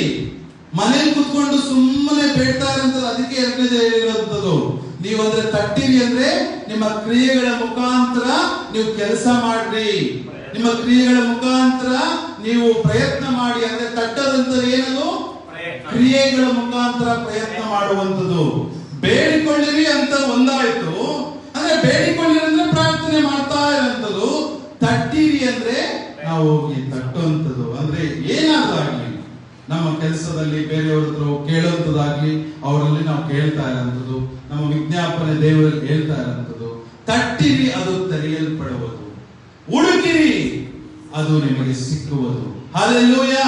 ನಾವು ಹುಡುಕಬೇಕು, ಏನ್ ಮಾಡ್ಬೇಕು ಅನ್ನೋದಕ್ಕೆ ಹುಡುಕಬೇಕು, ಪ್ರಯತ್ನ ಮಾಡಿ ನಾವು ಹುಡುಕಬೇಕು, ಅದು ನಮಗೆ ಸಿಗುತ್ತದೆ ಅಂತ ನಾವು ಈ ವಾಕ್ಯದಲ್ಲಿ ನಾವು ನೋಡ್ತೇವೆ. ಯಾಕಂತ ಹೇಳಿದ್ರೆ ಆ ಕೆಳಗಡೆ ವಾಕ್ಯ ನಾವು ಓದ್ಕೊಂಡು ಬರ್ತಾ ಇದ್ದಂಗೆ, ನೀವು ಈ ಲೋಕದಲ್ಲಿ ಪಾಪಿಯಾದ ನೀವೇ, ನಿಮ್ಮ ಮಕ್ಕಳು ರೊಟ್ಟಿ ಕೇಳಿದ್ರೆ ನೀವೇನಾದ್ರೂ ಏನ್ ಕೊಡ್ತೀರಿ? ಚೇಳನ್ ಅಂದ್ರೆ ಹಾವನ್ ಕೊಡ್ತೀರಾ? ಓದಿ ಹಾಗೇನೆ ನೆಕ್ಸ್ಟ್ ಅದು. ನಿಮ್ಮಲ್ಲಿ ತಂದೆ ಮೀನನ್ನು ಕೇಳುವ ಮಗನಿಗೆ ಮೀನು ಕೊಡದೆ ಹಾವನ್ನು ಕೊಡುವನೆ? ಅಥವಾ ಹೌದು, ತತ್ತಿಯನ್ನು ಕೇಳಿದರೆ ಚೇಳನ್ನು ಕೊಡುವನೆ? ಹಾಗಾದರೆ ಕೆಟ್ಟವರಾದ ನೀವು ನಿಮ್ಮ ಮಕ್ಕಳಿಗೆ ಒಳ್ಳೆಯ ಪದಾರ್ಥಗಳನ್ನು ಕೊಡಬಲ್ಲವರಾದರೆ ಪರಲೋಕದಲ್ಲಿರುವ ನಿಮ್ಮ ತಂದೆಯು ನನ್ನನ್ನು ಬೇಡಿಕೊಳ್ಳುವವರಿಗೆ ಎಷ್ಟು ಹೆಚ್ಚಾಗಿ ಪವಿತ್ರಾತ್ಮವರವನ್ನು ಕೊಡುವನಲ್ಲವೇ ಅಂದನು. Hallelujah, hallelujah. ಪಾಪಿಯಾದ ಈ ಲೋಕದಲ್ಲಿರುವ ನಿಮ್ಮ ತಂದೆ ತಾಯಿಗಳು, ನೀವು ಮಕ್ಕಳು ಕೇಳಿದ್ರೆ, ಮೀನ್ ಕೇಳಿದ್ರೆ ನೀವು ಹಾವು ಕೊಡಲ್ಲ. ಇನ್ನೊಂದೇನಾದ್ರೂ ಒಳ್ಳೆ ಚಾಕ್ಲೇಟ್ ಕೇಳಿದ್ರೆ ಬೇರೆ ಕೊಡ್ತಾರ? ಇಲ್ಲ. ಆ ರೀತಿಯಾಗಿ ನೀವೇ ಇರಬೇಕಾದ್ರೆ ಪರಲೋಕದಲ್ಲಿರುವ ನನ್ನ ತಂದೆಯು ನಿಮ್ಮ ಪ್ರಾರ್ಥನೆಯನ್ನು ಕೇಳಿ ಇನ್ನೆಷ್ಟರ ಮಟ್ಟಿಗೆ ಆಶೀರ್ವಾದಿಸುವುದಿಲ್ಲ ಅಂತ ಹೇಳಿ ಈ ನೀವು ಸತ್ಯವೇದ ವಾಕ್ಯದಿಂದ ನೀವು ತಿಳ್ಕೊಳ್ತೀರಾ ನನ್ನ ಪ್ರೀತಿಯ ವಿಶ್ವಾಸಿಗಳೇ. ಆಗ ನಾವು ಯಾಕಂತ ಹೇಳಿದ್ರೆ ದೇವರು ಆಡುವಂತ ಒಂದೊಂದು ಮಾತುಗಳನ್ನು ಗಮನಿಸಿ. ಕೆಟ್ಟವರಾದ ಈ ತಂದೆ ತಾಯಿಗಳು ಅಂದ್ರೆ ಏನ್ ಪರಿಶುದ್ಧರಲ್ಲ, ನನ್ನ ತಂದೆ ಪರಿಶುದ್ಧನು ಅಂದ್ರೆ ಆ ತಂದೆಯು ಏನೆಲ್ಲ ನಿಮ್ಗೆ ಕೊಡ್ಬೋದು ಅಂತ ಈ ಸತ್ಯವೇದ ವಾಕ್ಯದಲ್ಲಿ ನಾವು ನೋಡ್ತಾ ಇದ್ದೇವೆ. ಹಲ್ಲೆಲೂಯಾ. ಸೊ ಆ ರೀತಿಯಾಗಿರೋದ್ರಿಂದ ನಾವು ದೇವರನ್ನು ಬೇಡಿಕೊಳ್ಳುವಾಗ, ಕಂಟಿನ್ಯೂ ಆಗಿ ಪ್ರಾರ್ಥನೆ ಮಾಡುವಾಗ, ಆತನು ಪರಲೋಕದಿಂದ ಪವಿತ್ರಾತ್ಮನ ವರಗಳಿಂದ ನಮ್ಮನ್ನು ತುಂಬಿಸುವವನಾಗಿದ್ದಾನೆ. Hallelujah, hallelujah. ಕೊನೆಯದಾಗಿ ನಾನು ಎರಡು ವಾಕ್ಯವನ್ನು ಹೇಳಿ ನಾನು ಮುಗಿಸೋದಕ್ಕೆ ಹೋಗ್ತೇನೆ. ಯಾಕಂದ್ರೆ ದೇವರು ಸಹ, ಯೇಸು ಕ್ರಿಸ್ತನು ಸಹ ಒಂದು ಪ್ರಾರ್ಥನೆಯನ್ನು ತನ್ನ ಶಿಷ್ಯನು ನಾನು ಹೇಗೆ ಪ್ರಾರ್ಥನೆ ಮಾಡಬೇಕು ಅಂತ ಕೇಳ್ತಾನೆ ಆತನ ಬಳಿಯಲ್ಲಿ ಬಂದು. ಆಗ ಯೇಸು ಕ್ರಿಸ್ತನು ಪ್ರಾರ್ಥನೆ ಮಾಡುವಂಥದ್ದು ದೇವರ ವಾಕ್ಯದಲ್ಲಿ ಸತ್ಯವೇದದಲ್ಲಿ ನಾವು ನೋಡ್ತೇವೆ. Matthew chapter 6 verse 9. ಆದುದರಿಂದ ನೀವು ಹೀಗೆ ಪ್ರಾರ್ಥನೆ ಮಾಡತಕ್ಕದ್ದು: ಪರಲೋಕದಲ್ಲಿರುವ ನಮ್ಮ ತಂದೆಯೇ, ನಿನ್ನ ನಾಮವು ಪರಿಶುದ್ಧವೆಂದು ಎಣಿಸಲ್ಪಡಲಿ, ನಿನ್ನ ರಾಜ್ಯವು ಬರಲಿ, ನಿನ್ನ ಚಿತ್ತವು ಪರಲೋಕದಲ್ಲಿ ನೆರವೇರುವ ಪ್ರಕಾರ ಭೂಲೋಕದಲ್ಲಿಯೂ ನೆರವೇರಲಿ. ನಮ್ಮ ಅನುದಿನದ ಆಹಾರವನ್ನು ಈ ಹೊತ್ತು ದಯಪಾಲಿಸು. ನಮಗೆ ತಪ್ಪು ಮಾಡಿದವರನ್ನು ನಾವು ಕ್ಷಮಿಸಿದಂತೆ ನಮ್ಮ ತಪ್ಪುಗಳನ್ನು ಕ್ಷಮಿಸು. ನಮ್ಮನ್ನು ಶೋಧನೆಯೊಳಗೆ ಸೇರಿಸದೆ ಕೇಡಿನಿಂದ ನಮ್ಮನ್ನು ತಪ್ಪಿಸು. ಓಕೆ, ನಾನು ಜಸ್ಟ್ ಇದರದ ಎಕ್ಸ್ಪ್ಲನೇಷನ್ ನಾನು ಮಾಡೋದಕ್ಕೆ ಹೋಗಲ್ಲ. ಯಾಕೆಂತ ಹೇಳಿದ್ರೆ ನಾನು ಅದ್ರ ಮುಂದಿನ ದಿವಸದಲ್ಲಿ ಪರ್ಟಿಕ್ಯುಲರ್ ಆಗಿ ಈ ಒಂದು ಪ್ರಾರ್ಥನೆಯ ಬಗ್ಗೆ ನಾನು ಮೆಸೇಜ್ ಕೊಡ್ತೇನೆ. ಆದ್ರೆ ಯೇಸು ಕ್ರಿಸ್ತನು ತನ್ನ ಶಿಷ್ಯನು ನಾವು ಹೇಗೆ ಪ್ರಾರ್ಥನೆ ಮಾಡಬೇಕಂತ ನಾವು ಕೇಳಿಕೊಂಡಾಗ ಯೇಸು ಕ್ರಿಸ್ತನು ಈ ಪ್ರಾರ್ಥನೆಯನ್ನು ತನ್ನ ಶಿಷ್ಯರಿಗೆ ಹೇಳಿಕೊಟ್ಟಂತದ್ದು. ಈಗ ನೀವು ರೋಮನ್ ಕ್ಯಾಥಲಿಕ್ಸ್ ಅಲ್ಲಿ ಹೋದ್ರೆ ಈ ಪ್ರಾರ್ಥನೆ ಯಾವಾಗ್ಲೂ ಹೇಳ್ತಾನೆ ಇರ್ತಾರೆ. ಆದ್ರೆ ಈ ಪೆಂಟಿಕೋಸ್ಟಲ್ ಪ್ರೊಟೆಸ್ಟೆಂಟ್ ಚರ್ಚ್ ಅಲ್ಲಿ ಈ ಒಂದು ಪ್ರಾರ್ಥನೆ ಹೇಳೋದೇ ಇಲ್ಲ. ಅಲ್ಲಿ ಜಾಸ್ತಿ ಇದು ಇನ್ಫ್ಲೂಯೆನ್ಸ್ ಮಾಡಲ್ಲ ಈ ಪ್ರಾರ್ಥನೆ ಬೇರೆಯವ್ರಿಗೆ ಮಾಡಿ ಅಂತ. ಆದ್ರೆ ಇದು ಯೇಸು ಕ್ರಿಸ್ತನೇ ಹೇಳ್ಕೊಟ್ಟಿರುವಂತ ಪ್ರಾರ್ಥನೆ. ನೀವು ದಿವಸಕ್ಕೆ ಈ ಒಂದು ಎಲ್ಲಾ ಸ್ತುತಿ, ಆರಾಧನೆ, ಕೃತಜ್ಞತೆ, ಕ್ಷಮಾಪಣೆ ಎಲ್ಲ ಹೇಳಿದ ಮೇಲೆ ಕೊನೆಯಲ್ಲಿ ನೀವು ದಿವಸಕ್ಕೆ ಒಂದು ಬಾರಿ ಆದ್ರೂ ಈ ಪ್ರಾರ್ಥನೆಯನ್ನು ಮಾಡಿ. ಒಂದು ಬಾರಿ ದಿವಸಕ್ಕೆ ಬೆಳಗ್ಗೆ ಒಂದು ಬಾರಿ ಆದ್ರೂ ಈ ಪ್ರಾರ್ಥನೆಯನ್ನು ನೀವು ಮಾಡಬೇಕು. ಯಾಕಂದ್ರೆ ಇದು ಯೇಸು ಕ್ರಿಸ್ತನು ಹೇಳಿಕೊಟ್ಟಂತ ಪ್ರಾರ್ಥನೆ. ಇದು ನಾವಾಗಿ ಕಲ್ತಂತ ಪ್ರಾರ್ಥನೆ ಅಲ್ಲ, ಬೇರೆಯವರು ಹೇಳಿಕೊಟ್ಟಂತ ಪ್ರಾರ್ಥನೆ ಅಲ್ಲ, ಯೇಸು ಕ್ರಿಸ್ತನು ಹೇಳಿಕೊಟ್ಟಂತ ಪ್ರಾರ್ಥನೆ. ನೀವು ಇಡೀ ಸತ್ಯವೇದ ವಾಕ್ಯದಲ್ಲಿ ನಾವು ನೋಡ್ಬೇಕಾದ್ರೆ ದಾವೀದನನ್ನು ಬಿಟ್ರೆ, ದಾನಿಯೇಲನನ್ನು ಬಿಟ್ರೆ, ಆ ರೀತಿಯಾದ ಅನೇಕ ಪ್ರವಾದಿಗಳು ಅನೇಕರ ಪ್ರಾರ್ಥನೆಗಳನ್ನು ಬಿಟ್ಟರೆ ಯೇಸು ಕ್ರಿಸ್ತನು ತನ್ನ ಶಿಷ್ಯರಿಗೆ ಹೇಳಿಕೊಟ್ಟಂತ ಪ್ರಾರ್ಥನೆ. ಆಗ ಯೇಸು ಕ್ರಿಸ್ತನು ಈ ರೀತಿ ಪ್ರಾರ್ಥನೆ ಹೇಳಿಕೊಟ್ಟಿದ್ದಾನೆ ಅಂದ್ರೆ ಅದರಲ್ಲಿ ಅನೇಕ ಅರ್ಥಗಳು ಇರುತ್ತದೆ ಅಂತ ಹೇಳಿ, ಆ ಅರ್ಥಗಳನ್ನು ನಾನು ಬರುವ ನೆಕ್ಸ್ಟ್ ಟೈಮ್ ಅಲ್ಲಿ ನಾನು ತಿಳಿಸ್ಕೊಡ್ತೇನೆ ಈ ವಾಕ್ಯದ ಈ ಪ್ರಾರ್ಥನೆಯ ಸಾರಾಂಶ, ಅರ್ಥಗಳನ್ನು. ಆದ್ರೆ ಈಗ ಹೇಳದಂತ ಹೇಳಿದ್ರೆ ನೀವು ದಿವಸಕ್ಕೆ ಒಂದು ಬಾರಿ ಆದ್ರೂ ನೀವೇನ್ ಮಾಡಬೇಕು, ಈ ಪ್ರಾರ್ಥನೆಯನ್ನ ನೀವು ಮಾಡಲೇಬೇಕು. ಯಾಕಂದ್ರೆ ಯೇಸು ಕ್ರಿಸ್ತನು ಕಲಿಸಿಕೊಟ್ಟಿರುವಂತ ಪ್ರಾರ್ಥನೆ. ಪರಲೋಕದಲ್ಲಿರುವ ನಮ್ಮ ತಂದೆಯೇ, ಎಲ್ಲರೂ 6ನೇದು ಓದಿ, ನಾವು ಓದೋಣ. ಪರಲೋಕದಲ್ಲಿರುವ ನಮ್ಮ ತಂದೆಯೇ, ನಿನ್ನ ನಾಮವು ಪರಿಶುದ್ಧವೆಂದೆನಿಸಲ್ಪಡಲಿ, ನಿನ್ನ ರಾಜ್ಯವು ಬರಲಿ, ನಿನ್ನ ಚಿತ್ತವು ಪರಲೋಕದಲ್ಲಿ ನೆರವೇರುವ ಪ್ರಕಾರ ಭೂಲೋಕದಲ್ಲಿ ನೆರವೇರಲಿ. ನಮ್ಮ ಅನುದಿನದ ಆಹಾರವನ್ನು ಇವತ್ತು ದಯಪಾಲಿಸು. ನಮಗೆ ತಪ್ಪು ಮಾಡಿದವರನ್ನು ನಾವು ಕ್ಷಮಿಸಿದಂತೆ ನಮ್ಮ ತಪ್ಪುಗಳನ್ನು ಕ್ಷಮಿಸು. ನಮ್ಮನ್ನು ಶೋಧನೆಗಳಿಗೆ ಸೇರಿಸದೆ ನಮ್ಮನ್ನು ಕೇಡಿನಿಂದ ತಪ್ಪಿಸು. ಅಂದ್ರೆ ಎಲ್ಲಾ ರೀತಿಯಲ್ಲಿ ಇನ್ಕ್ಲೂಡ್ ಆಗಿದೆ ಇದರಲ್ಲಿ. ಈ ಒಂದು ಪ್ರಾರ್ಥನೆಯಲ್ಲಿ ನೀವು ಗಮನಿಸಬೇಕಾದ್ರೆ ಅನೇಕ ಪ್ರಾರ್ಥನೆಗಳು ಈ ಒಂದು ಪ್ರಾರ್ಥನೆಯಲ್ಲಿ ಇನ್ಕ್ಲೂಡ್ ಆಗಿದೆ. ಸೊ ಆದುದರಿಂದ ನೀವು ಒಂದು ಬಾರಿ ಆದರೂ ಎಲ್ಲ ಸ್ತುತಿ, ಆರಾಧನೆ, ಕೃತಜ್ಞತೆ, ಕ್ಷಮಾಪಣೆ, ವಿಜ್ಞಾಪನೆ, ಸೈತಾನನನ್ನು ಬಂಧಿಸಿ ತುಳಿದು ಎಲ್ಲ ಹೇಳಿದ ಮೇಲೆ ಇದು ಒಂದು ಬಾರಿ ನೀವು ಪ್ರಾರ್ಥನೆ ಮಾಡಿ. Hallelujah, hallelujah. ಹಾಗಾದ್ರೆ ನಾವು ಪ್ರಾರ್ಥನೆ ಹೇಗೆ ಅಂತ ಹೇಳಿದ್ರೆ, ನಾವು ಅಕಸ್ಮಾತ್ ನೀವು ಅನ್ಕೋಬಹುದು ಪ್ರಾರ್ಥನೆ ನನಗೆ ಹೇಗಪ್ಪ ಮಾಡ್ಲಿ, ಪ್ರಾರ್ಥನೆ ಮಾಡೋದಕ್ಕೆ ಬರೋದಿಲ್ವಲ್ಲ ಹೇಗೆ ಎಂಬುವಂಥದ್ದು ಇರಬೇಕಾದ್ರೂ ಸಹ ನೀವು ಹೆದರಬೇಡಿ. ಆ ರೋಮಪುರದವರಿಗೆ 8ನೇ ಅಧ್ಯಾಯ 26ನೇ ವಾಕ್ಯ ನೋಡಿ. Romans chapter 8 verse 26. ಹಾಗೆ ಪವಿತ್ರಾತ್ಮನು ಸಹ ನಮ್ಮ ಅಶಕ್ತಿಯನ್ನು ನೋಡಿ ಸಹಾಯ ಮಾಡುತ್ತಾನೆ. ಹಲ್ಲೆಲೂಯಾ. ಹೇಗೆಂದರೆ ನಾವು ತಕ್ಕ ಪ್ರಕಾರ ಏನು ಬೇಡಿಕೊಳ್ಳಬೇಕೋ ಹೌದು ನಮಗೆ ಗೊತ್ತಿಲ್ಲದ್ದರಿಂದ ಪವಿತ್ರಾತ್ಮನು ತಾನೇ ಮಾತಿಲ್ಲದಂತ ನರಳಾಟದಿಂದ ನಮಗೋಸ್ಕರ ಬೇಡಿಕೊಳ್ಳುತ್ತಾನೆ. Hallelujah, hallelujah.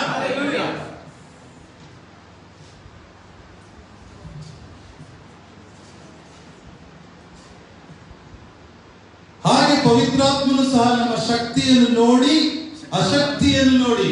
ಅಂದ್ರೆ ನಾವೀಗ ಎಷ್ಟೋ ಸತಿ ಪ್ರಾರ್ಥನೆ ಮಾಡೋದಕ್ಕಾಗಲ್ಲ, ಹೇಗೆ ಅಂದ್ರೆ ಶಕ್ತಿ ಇಲ್ವಲ್ಲ ಅಂತ ಎಲ್ಲ ಅನ್ಕೊಂಡಿರ್ಬೇಕಾದ್ರೂ ನೀವು ವರಿ ಮಾಡ್ಕೊಬೇಡಿ.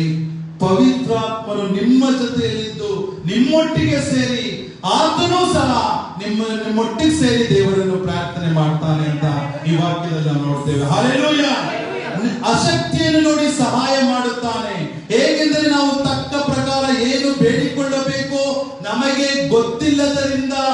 ನೀವು ಗಮನಿಸಿ, ವಾಕ್ಯ ಎಷ್ಟು ಕ್ಲೀನ್ ಆಗಿದೆ. ನಮಗೆ ಗೊತ್ತಿಲ್ಲದರಿಂದ ಪವಿತ್ರಾತ್ಮನು ತಾನೇ ಮಾತಿಲ್ಲದಂತ ನರಳಾಟದಿಂದ ನಮಗೋಸ್ಕರ ಬೇಡಿಕೊಳ್ಳುತ್ತಾನೆ. ಹಲ್ಲೆಲೂಯಾ. ನಿಮಗೋಸ್ಕರ, ನಮಗೋಸ್ಕರ ಯೇಸು ಕ್ರಿಸ್ತನು ಪರಿಶುದ್ಧಾತ್ಮನು ಏನ್ ಮಾಡ್ತಾನೆ, ಅವನೇ ಬೇಡಿಕೊಳ್ಳುತ್ತಾನೆ. ಆದರೆ ಹೃದಯಗಳನ್ನು ಶೋಧಿಸಿ ನೋಡುವ ಆತನಿಗೆ ಪವಿತ್ರಾತ್ಮನ ಮನೋಭಾವವು ಏನೆಂದು ತಿಳಿದದೆ ಆ ಆತ್ಮನು ದೇವರ ಚಿತ್ತಾನುಸಾರವಾಗಿ ದೇವ ಜನರಿಗೋಸ್ಕರ ಬೇಡಿಕೊಳ್ಳುವನೆಂದು ಆತನು ಬಲ್ಲನು. ಅಂದ್ರೆ ಪವಿತ್ರಾತ್ಮನು ಆತನ ಜನರಿಗೋಸ್ಕರ ಮಾತ್ರ ಬೇಡಿಕೊಳ್ಳುತ್ತಾನೆ. ಗೊತ್ತಿದೆ. ಹಲ್ಲೆಲೂಯಾ. ಸೊ ಆ ಸಮಯದಲ್ಲಿ ನಿಮ್ಮ ಮುಖಾಂತರ ನಿಮ್ಮ ಜೊತೆಗಿದ್ದು ನೀವು ಪವಿತ್ರಾತ್ಮನನ್ನು ಆಹ್ವಾನಿಸಿ, ನೀವು ಪವಿತ್ರಾತ್ಮನಿಗೆ ನಿಮ್ಮನ್ನು ನೀವು ಬಿಟ್ಟು ಕೊಡ್ಬೇಕಾದ್ರೆ, ಪವಿತ್ರಾತ್ಮನು ನಿಮ್ಮೊಟ್ಟಿಗಿದ್ದು ನಿಮಗೆ ಏನೆಲ್ಲ ಬೇಕಾದ್ರೆ ಇನ್ಫ್ಲೂಯೆನ್ಸ್ ಬೇಕಲ್ಲ ಒಬ್ರು ಮಾಡೋದಕ್ಕೆ. ಈಗ ಎಲ್ಲೇ ಹೋದ್ರು ಇನ್ಫ್ಲೂಯೆನ್ಸ್ ಬೇಕಲ್ಲ, ಎಲ್ಲಿಗೆ ಹೋದ್ರು ಆ ತರ ಹೋಲಿ ಸ್ಪಿರಿಟ್ ನಮ್ಮ ಜೊತೆಗಿದ್ದು ಆತನು ದೇವರಿಗೆ ತಿಳಿಸಿಕೊಡುವವನಾಗಿದ್ದಾನೆ. ಹಲ್ಲೆಲೂಯಾ. ಕೊನೆಯದಾಗಿ ವಾಕ್ಯವನ್ನು ನಾವು ನೋಡಿ ಮುಗಿಸಿಕೊಳ್ಳೋಣ. ಕೀರ್ತನೆಗಳು 141 2ನೇ ವಾಕ್ಯ. Psalms chapter 141 verse 2.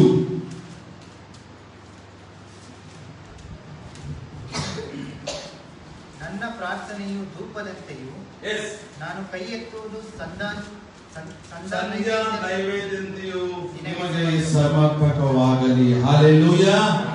ಸೊ ಆದ್ರಿಂದ ದಾವೀದನು ಹೇಳಿದ ರೀತಿಯಲ್ಲಿ, ನಾನು ಆಕ್ಚುಲಿ ನಿಮ್ಗೆ ಎಲ್ಲರೂ ಪ್ರಾರ್ಥನೆಯಲ್ಲಿ ನೀವು ದಾನಿಯೇಲನ್ನು ನೆನೆಸ್ಕೊಳ್ತೀರಿ, ದಾವೀದನ್ನು ನೆನೆಸ್ಕೊಳ್ತೀರಿ, ಸೊಲೊಮೋನನ್, ಈ ರೀತಿ ಅನೇಕ ಜನರ ಪ್ರಾರ್ಥನೆಯ ವೀರಗಳು ನಮ್ಮ ಸತ್ಯವೇದದಲ್ಲಿ ನಾವು ನೋಡಿದ್ದೇವೆ.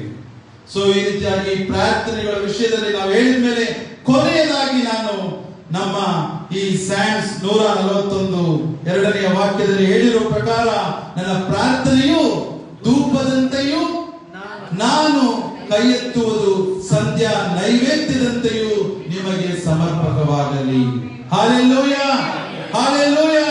ನಮ್ಮ ಪ್ರಾರ್ಥನೆ, ನಾವು ಏನೇ ಈಗೆಲ್ಲ ಧೂಪ ಹಾಕೋದು ಗೊತ್ತಲ್ಲ, ಅಂದ್ರೆ ಧೂಪ ಹಾಕೋದಂತೂ ಆ ಫ್ರಾಗ್ರೆನ್ಸ್, ನೀವು ಧೂಪ ಹಾಕೋದಂತ ಆ ಫ್ರಾಗ್ರೆನ್ಸ್ ಇದೆಯಲ್ಲ, ಅಂದ್ರೆ ಆ ಸ್ಮೆಲ್, ಆ ವಾಸನೆ, ಅಂದ್ರೆ ಸುಗಂಧ ದ್ರವ್ಯಗಳಿಂದ ಕೂಡಿದಂತ ಒಂದು ನಾವು ಧೂಪ ಹಾಕ್ತಾ ಇರ್ತೀವಿ. ನಾವು ಸುಗಂಧ ದ್ರವ್ಯಗಳು, ಪರ್ಫ್ಯೂಮ್ಸ್, ಆ ಫ್ರಾಗ್ರೆನ್ಸ್ ಬರ್ಲಿ ಅಂತ ಹೇಳಿ, ಆ ರೀತಿಯಾದ ಪ್ರಾರ್ಥನೆ ನಮ್ಮದಾಗಿರ್ಬೇಕು. ಹಲ್ಲೆಲೂಯಾ. ಹಲ್ಲೆಲೂಯಾ. ಆ ರೀತಿಯಾಗಿ ಪ್ರಾರ್ಥನೆ ದೇವರಿಗೆ ಮುಟ್ಟುವಂತದಾಗಬೇಕು. ಆತನಿಗೆ ಅದು ನಮ್ಮ ಫ್ರಾಗ್ರೆನ್ಸ್ ಅಲ್ಲಿ ಆತನಿಗೆ ಅದು ಆನಂದಕರವಾಗಿರಬೇಕು. ಹಲ್ಲೆಲೂಯಾ. ನಾವು ಕೈ ಎತ್ತುವುದು ಹೇಗಿರ್ಬೇಕಂತೆ, ಸಂಧ್ಯಾ ನೈವೇದ್ಯತೆಯು ನಿಮಗೆ ಸಮರ್ಪಕವಾಗಲಿ. ಹಲ್ಲೆಲೂಯಾ. ಈ ರೀತಿಯಾದ ಪ್ರಾರ್ಥನೆಗಳು ನಾವು ದೇವರ ಬಳಿಯಲ್ಲಿ ಮಾಡುವಾಗ, ಆತನಲ್ಲಿ ನಾವು ಕೇಳುವಾಗ, ಆತನಲ್ಲಿ ವಿಜ್ಞಾಪನೆ ಮಾಡುವಾಗ, ಆತನಲ್ಲಿ ಮೊರೆ ಇಡುವಾಗ, ಆತನಲ್ಲಿ ಕೃತಜ್ಞತೆ ಸಲ್ಲಿಸುವಾಗ, ಖಂಡಿತವಾಗಲು ದೇವರು ನಿಮ್ಮ ನಂಬಿಕೆಯ ಪ್ರಾರ್ಥನೆಗಳನ್ನು ನೋಡಿ ಕೇಳಿ ನಿಮ್ಮನ್ನು ಆಶೀರ್ವಾದಿಸುತ್ತಾನೆ. ಹಲ್ಲೆಲೂಯಾ. ನಿಮ್ಮ ಜೀವಿತದಲ್ಲಿ ಅದ್ಭುತ ಕಾರ್ಯಗಳನ್ನು ನಡೆಸುತ್ತಾನೆ. ಹಲ್ಲೆಲೂಯಾ. ನಿಮ್ಮ ಹೃದಯದ ಆಸೆಗಳನ್ನು ನೆರವೇರಿಸುತ್ತಾನೆ. ನನ್ನ ಪ್ರೀತಿಯ ವಿಶ್ವಾಸಿಗಳೇ, ನನ್ನ ಸಹೋದರ ಸಹೋದರಿಯರೇ, ಆದರೆ ನಂಬಿಕೆಯಿಂದ ನಿಮ್ಮ ಪ್ರಾರ್ಥನೆ ಇರಲಿ, ಹೃದಯ ಆಳದಿಂದ ನಿಮ್ಮ ಪ್ರಾರ್ಥನೆ ಇರಲಿ. ಆ ನಿಮ್ಮ ಹೃದಯವನ್ನು ಗಮನಿಸುವ ದೇವರು ನಿಮ್ಮ ಹೃದಯದ ಆಸೆಗಳನ್ನು ಸಹ ನೋಡುವವನಾಗಿದ್ದಾನೆ, ಆಶೀರ್ವಾದಿಸುವ. ಹಲ್ಲೆಲೂಯಾ. ಸದ್ಯ ಎಲ್ಲರೂ ಎದ್ದು ನಿಂತ್ಕೊಳ್ಳೋಣ. Thank you. ಈ ಪ್ರಾರ್ಥನೆ ಎಂಬ 2ನೇ ಆಯುಧವನ್ನು ನೀವೆಲ್ಲರೂ ಧರಿಸಿಕೊಳ್ಳಬೇಕು. ಪ್ರಾರ್ಥನೆಯನ್ನು ನಿರಂತರವಾಗಿ ನೀವು ಮಾಡುವವರಾಗಬೇಕು. ಪ್ರಾರ್ಥನೆ ಎಡಬಿಡದೆ ನೀವು ಮಾಡುವವರಾಗಬೇಕು. ಪ್ರಾರ್ಥನೆ ಬೇಸರಗೊಳ್ಳದೆ ನೀವು ಮಾಡುವವರಾಗಬೇಕು. ಪ್ರಾರ್ಥನೆ ಒಬ್ಬರಿಗೊಬ್ಬರಿಗೋಸ್ಕರ ಮಾಡುವಂತವರಾಗಬೇಕು. ಪ್ರಾರ್ಥನೆ ಸಭೆಗೋಸ್ಕರ ಮಾಡುವವರಾಗಬೇಕು. ಪ್ರಾರ್ಥನೆ ಸಭೆ ವಿಶ್ವಾಸಿಗಳಿಗೋಸ್ಕರ ಮಾಡುವವರಾಗಬೇಕು. ಪ್ರಾರ್ಥನೆಯು ನಮ್ಮ ಅಕ್ಕಪಕ್ಕದಲ್ಲಿರುವವರಿಗೋಸ್ಕರ ಮಾಡಬೇಕು. ಪ್ರಾರ್ಥನೆಯು ಅದು ಸಮರ್ಪಕವಾಗಿ ದೇವರನ್ನು ಸೇರುವಂತದಾಗಲಿ. ಹಲ್ಲೆಲೂಯಾ.